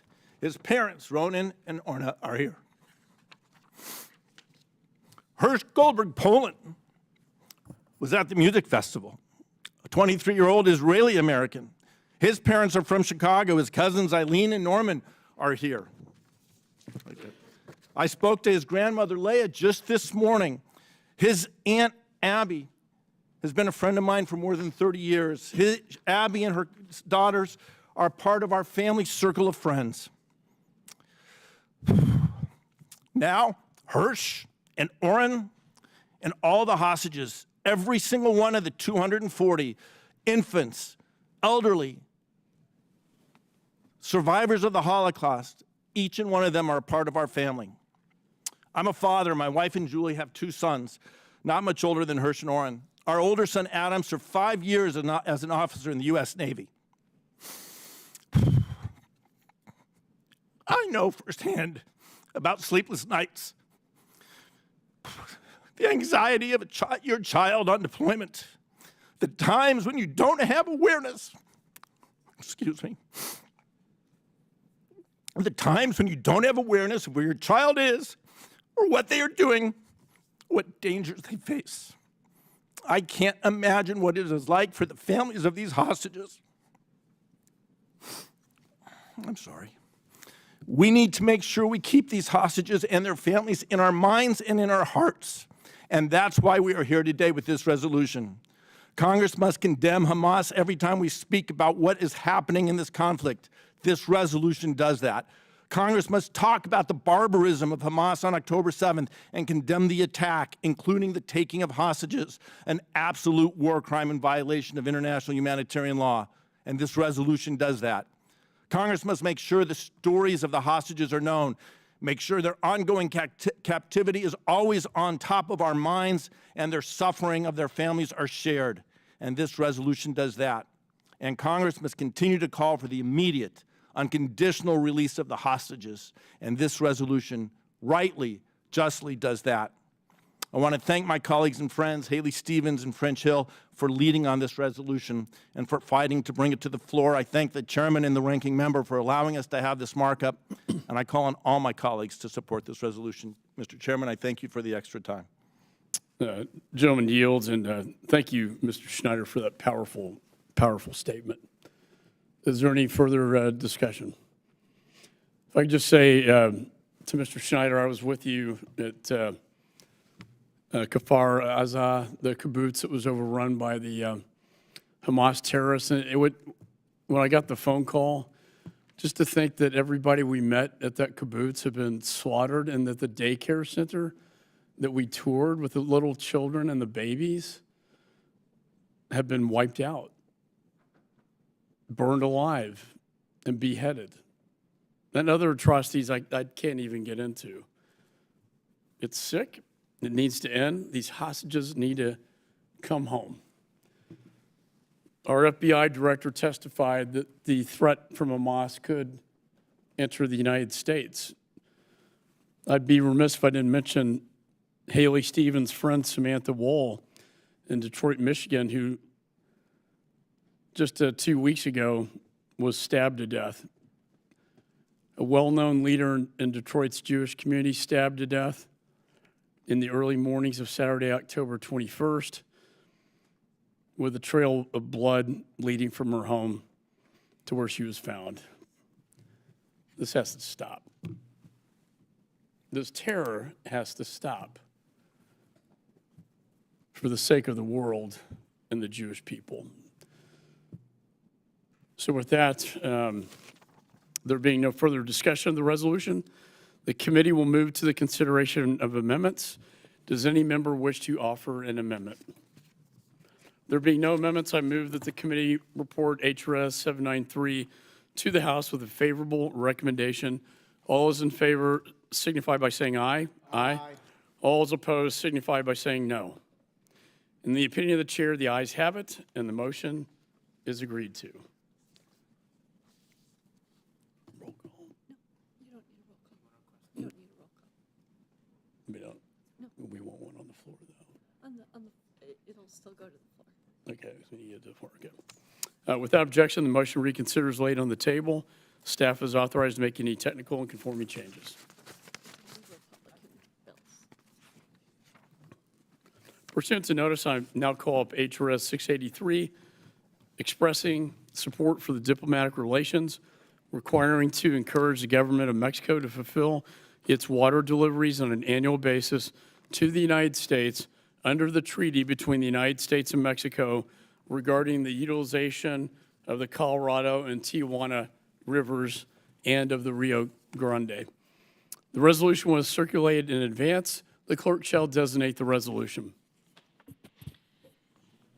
HRES 683, expressing the support for diplomatic relations required to encourage the government of Mexico to fulfill its water deliveries on an annual basis to the United States under the treaty. Without objection, the first reading is dispensed with. This resolution is considered read and open to amendment at any point. Is there any discussion on the resolution? Mr. Nathaniel. Thank you, Mr. Chairman. Mr. Chairman, as a co-sponsor of House Resolution 683, I encourage all members of the committee to support this resolution to push the government of Mexico to fulfill its obligations to America and its farmers. The resolution under consideration is about standing up for American farmers and what they are rightfully entitled to pursuant to a long-standing mutual agreement between the U.S. and Mexico. Under the terms of the 1944 Treaty for Utilization of the Waters of the Colorado and Tijuana Rivers and of the Rio Grande, also known as the 1944 Water Treaty, between the U.S. and Mexico, the United States is guaranteed an average of 350,000 acre-feet of water annually from Mexico over a 5-year period of time. American farmers count on Mexico to meet these water obligations each year. These commitments that have existed for nearly 80 years under this treaty bring critical predictability to American farmers and ranchers who carefully plan their yield for the years ahead. Without water, farmers are unable to produce enough for commercial yield, thereby resulting in a reduced national food supply and labor shortages. And without predictability, farmers and ranchers cannot make long-term investments and decisions necessary for their survival. In recent years, Mexico has withheld its obligations until the end of the 5-year cycle, which violates the spirit of the treaty. And this is untenable for South Texas farmers, ranchers, and its citizens. Frankly, it's untenable for all of Texas and all of the United States. Texas farmers rely on this water to turn arid and desert regions into a vegetative area with crops that are unsustainable in most other regions of the country. Crops like watermelon, sugarcane, citrus, and other fresh produce. On October 25th, we entered into year 4 of the 5-year obligation, and Mexico has only contributed 35% of the deal, owing the United States 680,000 acre-feet of water. Every time that Mexico fails to uphold its end of the deal, Americans in the Southwest suffer significant drought. American farmers and ranchers need compliance with the letter and the spirit of the law and should not bear the brunt of the Mexican government's noncompliance, which is why immediate action is needed by the Biden administration today to act on this matter. The administration must focus its energy and resources on continued productive diplomatic engagements with Mexico immediately about this matter and remedy the deficiencies. This resolution affirms support for the U.S. to use its resources to secure compliance by the Mexican government to fulfill its obligations under the 1944 Water Treaty. It's time for Mexico to honor those terms and that treaty, and I urge your support. I yield back, Mr. Chairman. Thank you. Gentleman yields. Is there any further discussion? Mr. Castro is recognized. Oh, Mr. Meeks. Thank you, Mr. Chairman. I support Representative De La Cruz's bipartisan resolution. All around the world, we're witnessing an increase in severe climate events. Lack of rain in South Texas has caused severe drought and is impacting farming communities and businesses that provide many with needed crops and jobs. Without water, farmers have had to make difficult choices about whether to plant, which has resulted in major losses all around. In these challenging times, I recognize the importance of engaging constructively with our neighbors to resolve issues which may seem local, but which have broader global implications. In this case, access to a shared water source which comes from the Rio Grande. I've been encouraged by the diplomatic work done by our colleagues across agencies on this issue, and I am particularly impressed by the work done by the International Boundary and Water Commission to advance the goals of the 1944 treaty relating to the utilization of waters of the Colorado and Tijuana rivers and of the Rio Grande. This work ensures that communities made to distribute water are upheld in a timely manner and in the right quantities. No doubt, these changes in regular access to water will have a positive impact on those who grow the food and livestock will depend on it. We depend on. I want to express my support for this resolution, and I hope you will join me to send a message that dialogue and diplomacy will go a long way to confronting the local and global challenges we face. And with that, I yield back. Gentleman yields. Any further discussion? Mr. Castro. Thank you, Chairman. I want to express my support of HRES 683 and its spirit of promoting the collaborative relationship between the United States and Mexico. The 1944 Water Treaty between the United States and Mexico, along with the Boundary Treaty of 1970, ended decades of territorial disputes between the United States and Mexico and formed the bedrock of our relations. As a Texan, I and the people in my district know firsthand how important cooperation with Mexico is and how the bilateral relationship has a direct impact on our lives. I fully support this resolution, which stresses the importance of the 1944 Water Treaty to the livelihoods of so many in South Texas and calls on the United States to work with Mexico to ensure that Mexico lives up to its commitments under the treaty. As a ranking member of the Subcommittee on the Western Hemisphere, I've been very engaged with the State Department and the U.S. International Boundary and Water Commission on their ongoing negotiations with their Mexican counterparts. And I'm hopeful that soon the two sides will reach an agreement on a quote-unquote minute that would ensure more predictable and reliable water for users in the United States. Just as we call on Mexico to live up to its commitments under the 1944 Water Treaty, the United States too must work with Mexico in a collaborative manner. I'm concerned that certain rhetoric from within the United States is actively hurting our efforts to work with Mexico on necessary issues like sharing the Rio Grande River's waters. Calls to strike Mexico or take military action against Mexico by many leading Republicans and Texas Governor Greg Abbott's Operation Lone Star, which directly violated the United States commitments under the 1944 Water Treaty and the 1970 Boundary Treaty by building barriers in the Rio Grande River, make it much harder for the United States to fight for the water rights of Texas farmers. While our negotiation should emphasize the needs of Texans, I believe we must be prepared to reassess how the United States and Mexico can cooperate in the context of a changing climate where sustained droughts can disrupt the water supply. Just as Mexico must live up to our treaty agreements, we must live up to our diplomatic values. I urge my colleagues to support this measure. With that, Chairman, I yield back. Gentleman yields. Any further discussion? Being my home state of Texas, I would like to say a few words as well.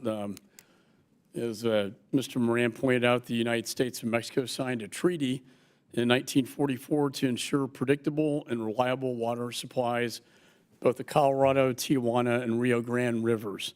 This treaty is administered by the International Boundary and Water Commission and envisions and commits the United States and Mexico to deliver a certain amount of water to the other party over a 5-year cycle. On multiple occasions since 1994, Mexico has not met its Rio Grande water delivery obligations to the United States within this 5-year period. Since 2014, Congress has directed the Department of State to report annually on Mexico's deliveries and on efforts to improve Mexico's treaty compliance. Their failure to live up to its obligation prevents American farmers from accessing predictable and reliable water. Mexico currently owes the U.S. nearly 600,000 acre-feet of water. Let me repeat that. Mexico currently owes the United States nearly 600,000 acre-feet of water. It is year 3 of the 5-year cycle, and the U.S. has only received about 39%. U.S. diplomats and officials have been pushing Mexico to fulfill its commitments and agree to rules that regularize deliveries. Progress has been modest and too slow, and while water shortages across the Southwest are becoming acute. This resolution expresses the House's support for the productive diplomatic engagement in support of IBWC's efforts to bring Mexico into compliance. It is a non-controversial, bipartisan, and urgent bill, and I urge my colleagues to support it. There being no further discussion, are there any amendments? Does any member wish to offer an amendment? There being no amendments, I move the committee report HRS 683 to the House with a favorable recommendation. All those in favor signify by saying aye. Aye. All those opposed signify by saying no. In the opinion of the chair, the ayes have it, and the motion is agreed to. Without objection, the motion to reconsider is laid on the table. Staff is authorized to make any technical and conforming changes. Pursuant to notice, I now call up H.R. 6119, the State Department Security Notification Act. The bill is circulated in advance, and the clerk shall designate the bill. H.R. 6119, to require the Secretary of State to notify Congress when the security clearances of certain senior members of the Department of State are suspended or Without revoked. objection, first reading is dispensed with. Bill is considered read and open to amendment at any point. I recognize myself in support of the bill. This is my judgment. It's a good governance bill, one requiring transparency on behalf of the administration. It requires the State Department to notify and brief this committee when a senior official at the department has their clearance suspended or revoked. Ideally, we would not need this legislation. But for more than 2 months, Congress and the nation believed that Robert Malley was the special envoy for Iran. But in reality, he was under investigation for allegedly mishandling classified material. The committee expressed bipartisan interest in receiving testimony or a briefing from Mr. Malley on Iran policy during those 2 months, but was never informed that he was under investigation, and he was never made available. I know members on both sides of this committee were and are frustrated by the lack of communication. We cannot operate effectively if the State Department is constantly trying to hide things. The bill would not compromise ongoing law enforcement efforts because it does not require submission of any sensitive investigative information. The bill would not raise privacy or due process concerns. The State Department eventually, after letters, requests, and bad press, did provide the committee with a briefing regarding Mr. Malley. That was more than 3 months after his clearance was suspended. This bill would make that a requirement on a shorter timeline. Again, I think this committee on both sides of the aisle is entitled to know when a senior member who's been called to testify and brief is not made available because their security clearance had been revoked.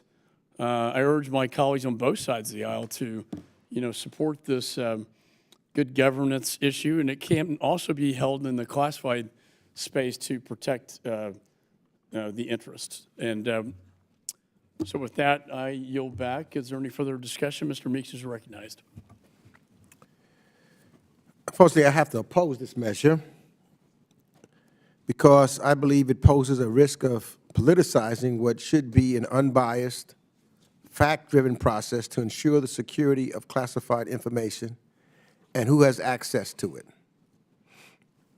Unfortunately, this bill could allow this measure to be not about oversight or not about national security and not about responsible dialogue with the executive branch. What it sets is a new, and I believe dangerous precedent for senior officials at the State Department, to which no other senior officials across any other national security-related federal agency are subjected to. It's just the State Department. No other security-related federal agency. And so both Mr. McCall and I have been former prosecutors. And generally, when you're doing a case, it remains within the discretion of the prosecutor to do their investigations. That's why I seek juries in which you decide whether or not you indict someone or not. Grand juries are secretive for the information. So we live in a world where, unfortunately, people take information and utilize it for political gathering and political ammunition. Not saying that that would be done by Mr. McCall, but clearly I've been in some sessions where it is done by others. Security clearances can initially be suspended or revoked for any number of reasons that might ultimately have nothing to do with an individual's trustworthiness or on-the-job conduct. That is precisely what an unbiased, confidential investigation helps clarify. Even if a clearance is ultimately suspended or revoked, that decision can be appealed and potentially overturned. Inserting Congress into an ongoing investigation and requiring intrusive personal information about specific individuals and potentially sensitive national security-related allegations before due process has played out is not responsible oversight in my thoughts. It is why the bedrock of our judicial system, period, says innocent until proven guilty. I believe it's an overstep. I believe that we can't allow the politicization of any individual case or the security clearance investigation process broadly. There are serious things that should be not impeded upon and or played out in politics or for political reasons. I have an example of an individual who worked on the House side, not a security, a national security clearance, and, but he simply worked as a member serving members. And he got accused because, in this case, he was Pakistani, of giving away classified information, and that he was part of some conspiracy. And day after day on the House floor, there was members of Congress going up and saying all kinds of things about him. Ultimately, even after then President Trump accused him of various things publicly, he was found not to have been guilty of any of those things, which damaged his professional life and his family life. The investigation should be confidential and should not be impeded, and we get the results of that conversation thereafter. And so I hope that my colleagues oppose this measure, and I urge my colleagues to do that. Gentleman yields. Any further discussion? Let me just say briefly that we finally got briefed on Mr. Malley's situation, and it was not a briefing on the nature of the investigation, so that was protected, and it was in the SCIF, which provides further protection. It was just simply what happened. And why do we ask that question? Because we called him to testify for this committee, and we weren't given the truth. We were told that he had, his family was sick. He had family issues, and there were a lot of rumors going around, and we didn't understand why he couldn't brief the Congress or testify, and I think that's within our prerogative. And all they simply had to do was tell us the truth. And it could have been in the classified space. And that's all this bill requires, is for them, when a senior State Department official cannot testify because their security clearance is revoked, that they have to tell us why. They have to tell us the truth about why that senior State Department official cannot testify. Having said that, Mr. Meeks, you know, I know this is being sorted out in the conference committee of the NDAA, and we may have an opportunity to reach a resolution in that, which would then negate the purpose for this bill. But until that time, we plan to proceed forward. But I appreciate your comments. And any further discussion? Let me just say, and I thank you for that we are working and talking. Yeah. Because I do think that, as I said, I think the spirit of what you, and I know that you and I, in conversation, you know, you don't play that game. But unfortunately, others, some on both sides of the aisle, may play that game. And I just think that's significant, important. But I appreciate you working with me. Sure. And we're still trying to work this out. Yeah, I think we're very close, actually, in my judgment. So, but having said that, are there any amendments now, if there's no further discussion? There being no amendments, I move that the committee report H.R. 6119 to the House with a favorable recommendation. All those in favor signify by saying aye. Aye. All those opposed signify by saying no. No. In the opinion of the chair, the ayes have it. The motion is agreed to. A recorded roll call vote has been requested. Pursuant to the chair's previous announcement, this vote will be postponed. Last bill. Yeah. So this will be our last bill for the markup. Pursuant to notice, I now call up H.R. 6087, the Yali Act of 2023. Bill was circulated in advance. The clerk shall designate the bill. H.R. 6087, to establish a comprehensive United States government initiative to build the capacity of young leaders and entrepreneurs in Africa and for other purposes. Without objection, the first reading is dispensed with. Bill is considered read and open to amendment at any point. Is there any discussion on the bill? Ms. Kamlager-Dove is recognized.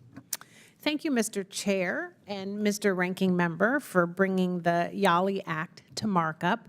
And thank you to Representative Kim for partnering with me again to introduce this important legislation.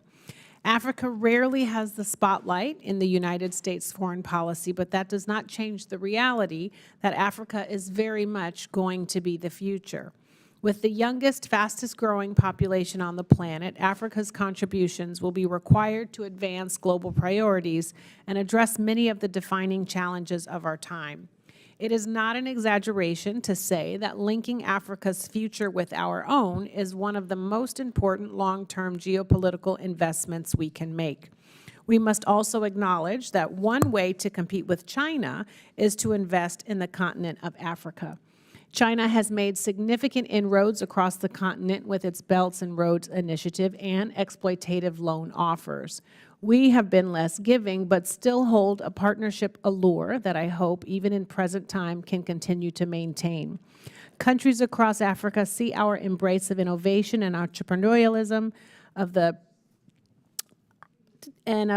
fight and pursuit of a better democracy and freedom as a good thing. The Young African Leaders Initiative can be that opportunity. It recognizes that African youth are going to define the trajectory of the continent, and it positions the U.S. as a supportive partner in Africa's exponential growth. This program has created a continent-wide network of young leaders across 49 sub-Saharan countries who have all gained formative leadership experiences in the United States. 640,000 Africans have participated in YALI since 2010, and we will reap the benefits of these U.S.-Africa ties for years to come. Deepening our connections with the African continent can be achieved in many ways, through trade and investment, health, defense, energy, science, and more. But no government-to-government cooperation can replace the deep personal connections that come from cultural, educational, and people-to-people exchanges that allow us to understand each other and create the foundations for a shared future. YALI is a singular contribution to the U.S.-Africa relationship, and I urge my colleagues to support this legislation to codify this important program. Thank you again, Mr. Chair and Ranking Member, and I yield back. Gentlelady yields. Any further discussion? Ms. Kim's recognized. Thank you, Chairman, for recognizing me and holding today's markup. I strongly support my friend Representative Kamlager-Dove's Young African Leaders Initiative, or YALI Act, which codifies the YALI program at the State Department. The YALI program seeks to empower the next generation of leaders amongst Africa's youth, which is the world's fastest growing youth population. It focuses on enhancing leadership, entrepreneurship, civics, and strengthening civil society. The program features the Mandela Washington Fellowship for Young African Leaders, which places students in U.S. schools to study these issues. Many countries in Africa today are plagued by violence, authoritarian governance, environmental issues, and public health challenges. As we seek to bolster our diplomatic efforts to mitigate these challenges, we should not forget to engage the generation that is unchecked to solve them. People-to-people diplomacy helps to build relationships for the future and to create opportunities to have productive conversations about how we can work more closely together. Codifying this program will show African countries that we are serious about stepping up our engagement and that we are committed to ensuring Africa's youth foster a bright future for the continent. So I thank my friend, Representative Kamlager-Dove, for her leadership on this bill, and I yield the balance of my time. Gentlelady yield back. Is there any further discussion? Mr. Meeks is recognized. I strongly support this bipartisan measure introduced by Representative Kamlager-Dove and Representative Young Kim to advance the Young African Leaders Initiative. First established by President Obama in 2010, YALI seeks to empower the next generation of African leaders and invest in Africa's youth. This legislation builds upon YALI by supporting the over 640,000 alumni ties with the United States after they have returned to their home country, including by establishing YALI regional leadership centers at universities in Ghana, in Kenya, Senegal, and South Africa. This bill also requires the Department of State to develop a strategy to ensure YALI promotes United States foreign policy goals on the continent of Africa. On the heels of the African Growth and Opportunity Act Forum, recently concluded in Johannesburg, South Africa last week, this measure would help pave the way for the future of the continent. Young African leaders. This is what we need to promote all over the world, young leaders, particularly on the continent, so that they can continue to advance their leadership skills in partnership with Americans. I strongly support this bipartisan measure and urge all of my colleagues to join me. I yield back the balance of my time. Gentleman yields. Any further discussion? There being no further discussion, are there any amendments? There being no amendments, I move that the committee report H.R. 6087 to the House with a favorable recommendation.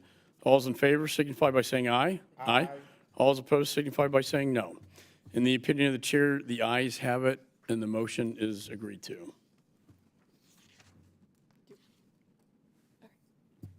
Again. Without objection, the motion to reconsider is laid on the table. Staff is authorized to make any technical and conforming changes. The committee will be, stands in recess and will reconvene at a future time for votes when the clerk will send out advance notice.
Okay, ready? Yep. The committee will come to order. Committee postponed further proceedings on reporting H.R. 4175 as amended favorably to the House, on which the ayes prevail by voice vote. Question now occurs on reporting the measure as amended to the House with a favorable recommendation. Members will use the electronic voting system. Clerk will open the vote.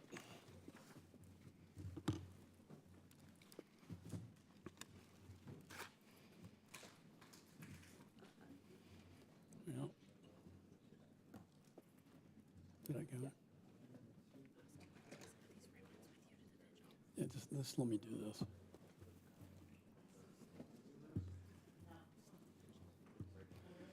Okay. All right. Have all the members voted? Do any member wish to record or change his vote? No. Well, he's not here.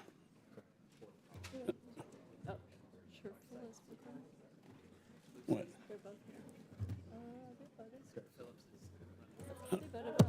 Clerk will close the vote and report the tally. You're slowing me down, man. On this vote, the yeas are 40, the noes are 2.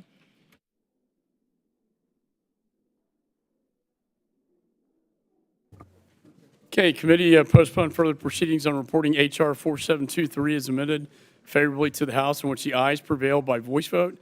Question now occurs on reporting the measure as amended to the House with a favorable recommendation. Members will vote using the electronic voting system. The clerk will open the vote.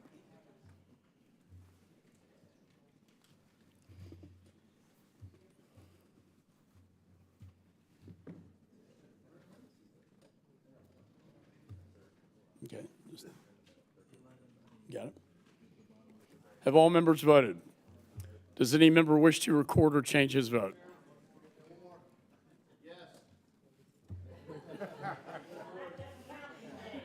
You gotta push the button now, man. Well, they can get it. Can he vote? Does he have to vote electronically, or can he vote that way? Can he vote verbally, or does he have to do it electronically? Do you have his vote, or does he have to do it electronically? Mr. Davidson, you got to vote electronically. All right, great. Clerk will close the vote and report the tally. On this vote, the ayes are 44, the noes are 0. The ayes have it. Motion is agreed to without objection. Motion reconsiders laid on the table. Staff is authorized to make any technical conforming changes. Committee postponed further proceedings on reporting House Resolution 149 as amended favorably to the House, in which the ayes prevailed by voice vote. Question now occurs on reporting the measure as amended to the House with a favorable recommendation. Members will vote using the electronic voting system. Clerk will open the vote.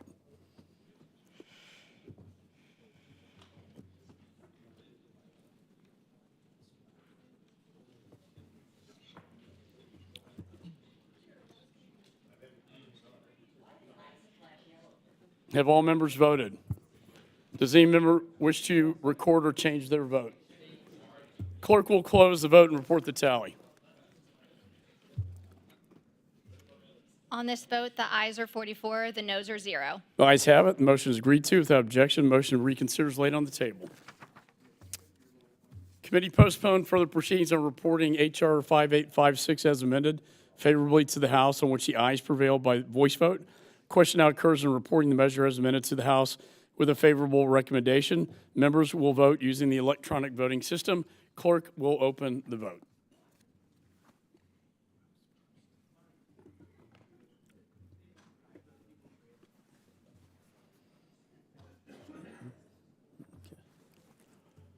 Have all members voted? Does any member wish to record or change their vote? Clerk will close the vote and report the tally. On this vote, the ayes are 44, the noes are 0. The ayes have it. The motion is agreed to without objection. Motion reconsiders laid on the table. Committee postponed further proceedings on reporting H.R. 4681 as amended favorably to the House, on which the ayes prevailed by voice vote. Question now occurs on reporting the measure as amended to the House with a favorable recommendation. Members will vote using the electronic voting system. Clerk will open the vote.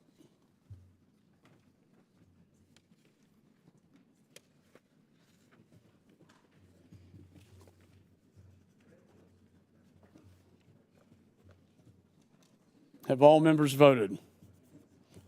Does any member wish to record or change their vote? Clerk will close the vote and report the tally. On this vote, the ayes are 44, the noes are 0. The ayes have it. Motion is agreed to without objection. The motion reconsiders laid on the table. Committee postponed further proceedings on the roll call vote on amendment number 9 offered by Mr. Meeks to H.R. 5961, on which the noes have prevailed by voice vote. Question now occurs on agreeing to the amendment. Members will vote using the electronic voting system. The clerk will open the vote. Mr. Chairman, is this also the amendment offered by Mr. Crow, amendment number 7? No. Oh, Mr. Meeks. Number 9. Number 9.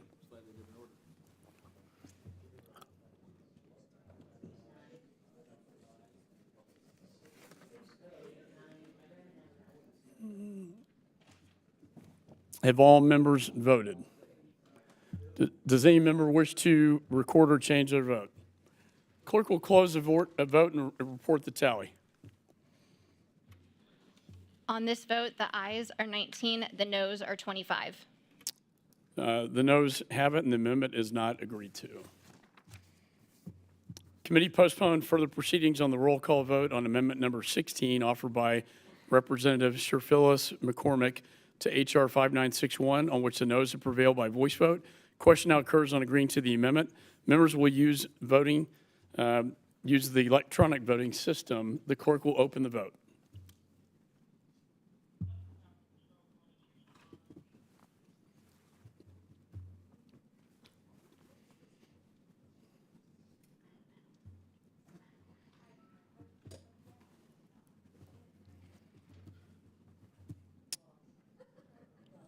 Have all members voted? Does any member wish to record or change their vote? Clerk will close the vote and report the tally. On this vote, the ayes are 20, the noes are 24. The noes have it. The amendment is not agreed to. Committee postponed further proceedings on the roll call vote on amendment number 7 offered by Representative Crow to H.R. 5961, on which the noes have prevailed by voice vote. Question now occurs on agreeing to the amendment. Members will vote using the electronic voting system. Clerk will open the vote.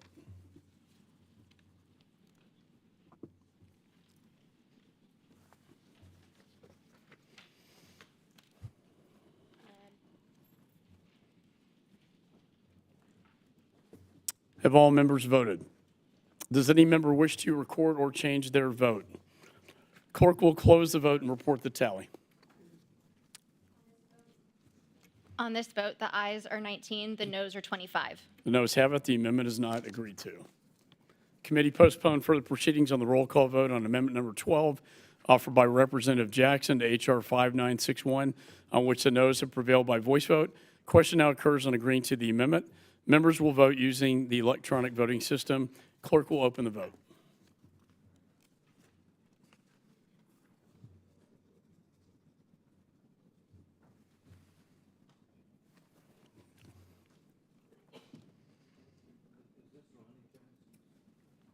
No.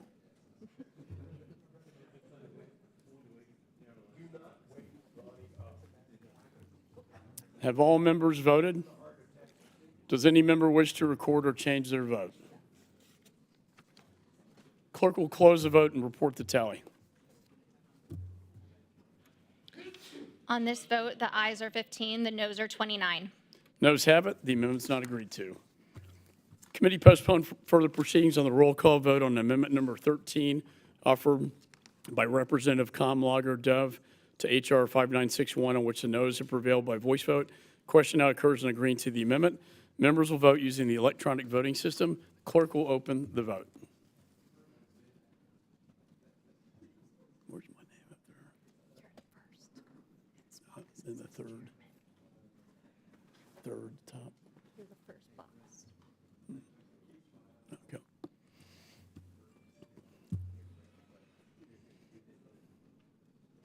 Have all members voted? Does any member wish to record or change their vote? Clerk will close the vote and report the tally. On this vote, the ayes are 13, the noes are 31. Noes have it. The amendment is not agreed to. There being no further amendments, I move that the committee report H.R. 5961 as amended to the House with a favorable recommendation. All those in favor signify by saying aye. Aye. All those opposed signify by saying no. No. In the opinion of the chair, the ayes have it. The motion's agreed to. Roll call vote has been requested. Members will vote using the electronic voting system. The clerk will open the vote.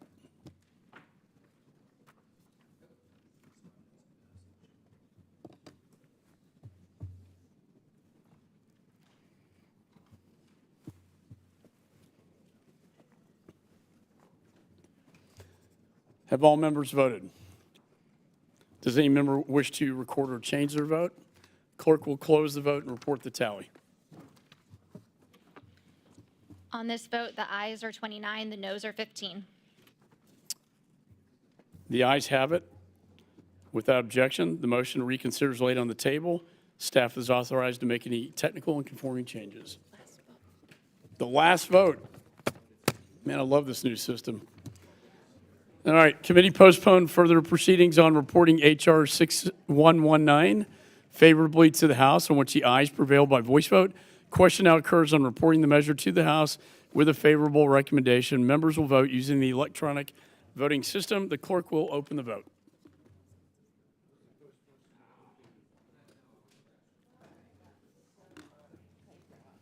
Isn't that awesome? Hey, hold on a second. I'm gonna wrap it. Have all members voted? Does any member wish to record or change their vote? The clerk will close the vote and report the tally. On this vote, the ayes are 24, the noes are 20. The ayes have it. The motion's agreed to without objection. Motion to reconsider is laid on the table. This concludes consideration by the committee for today. Isn't that awesome?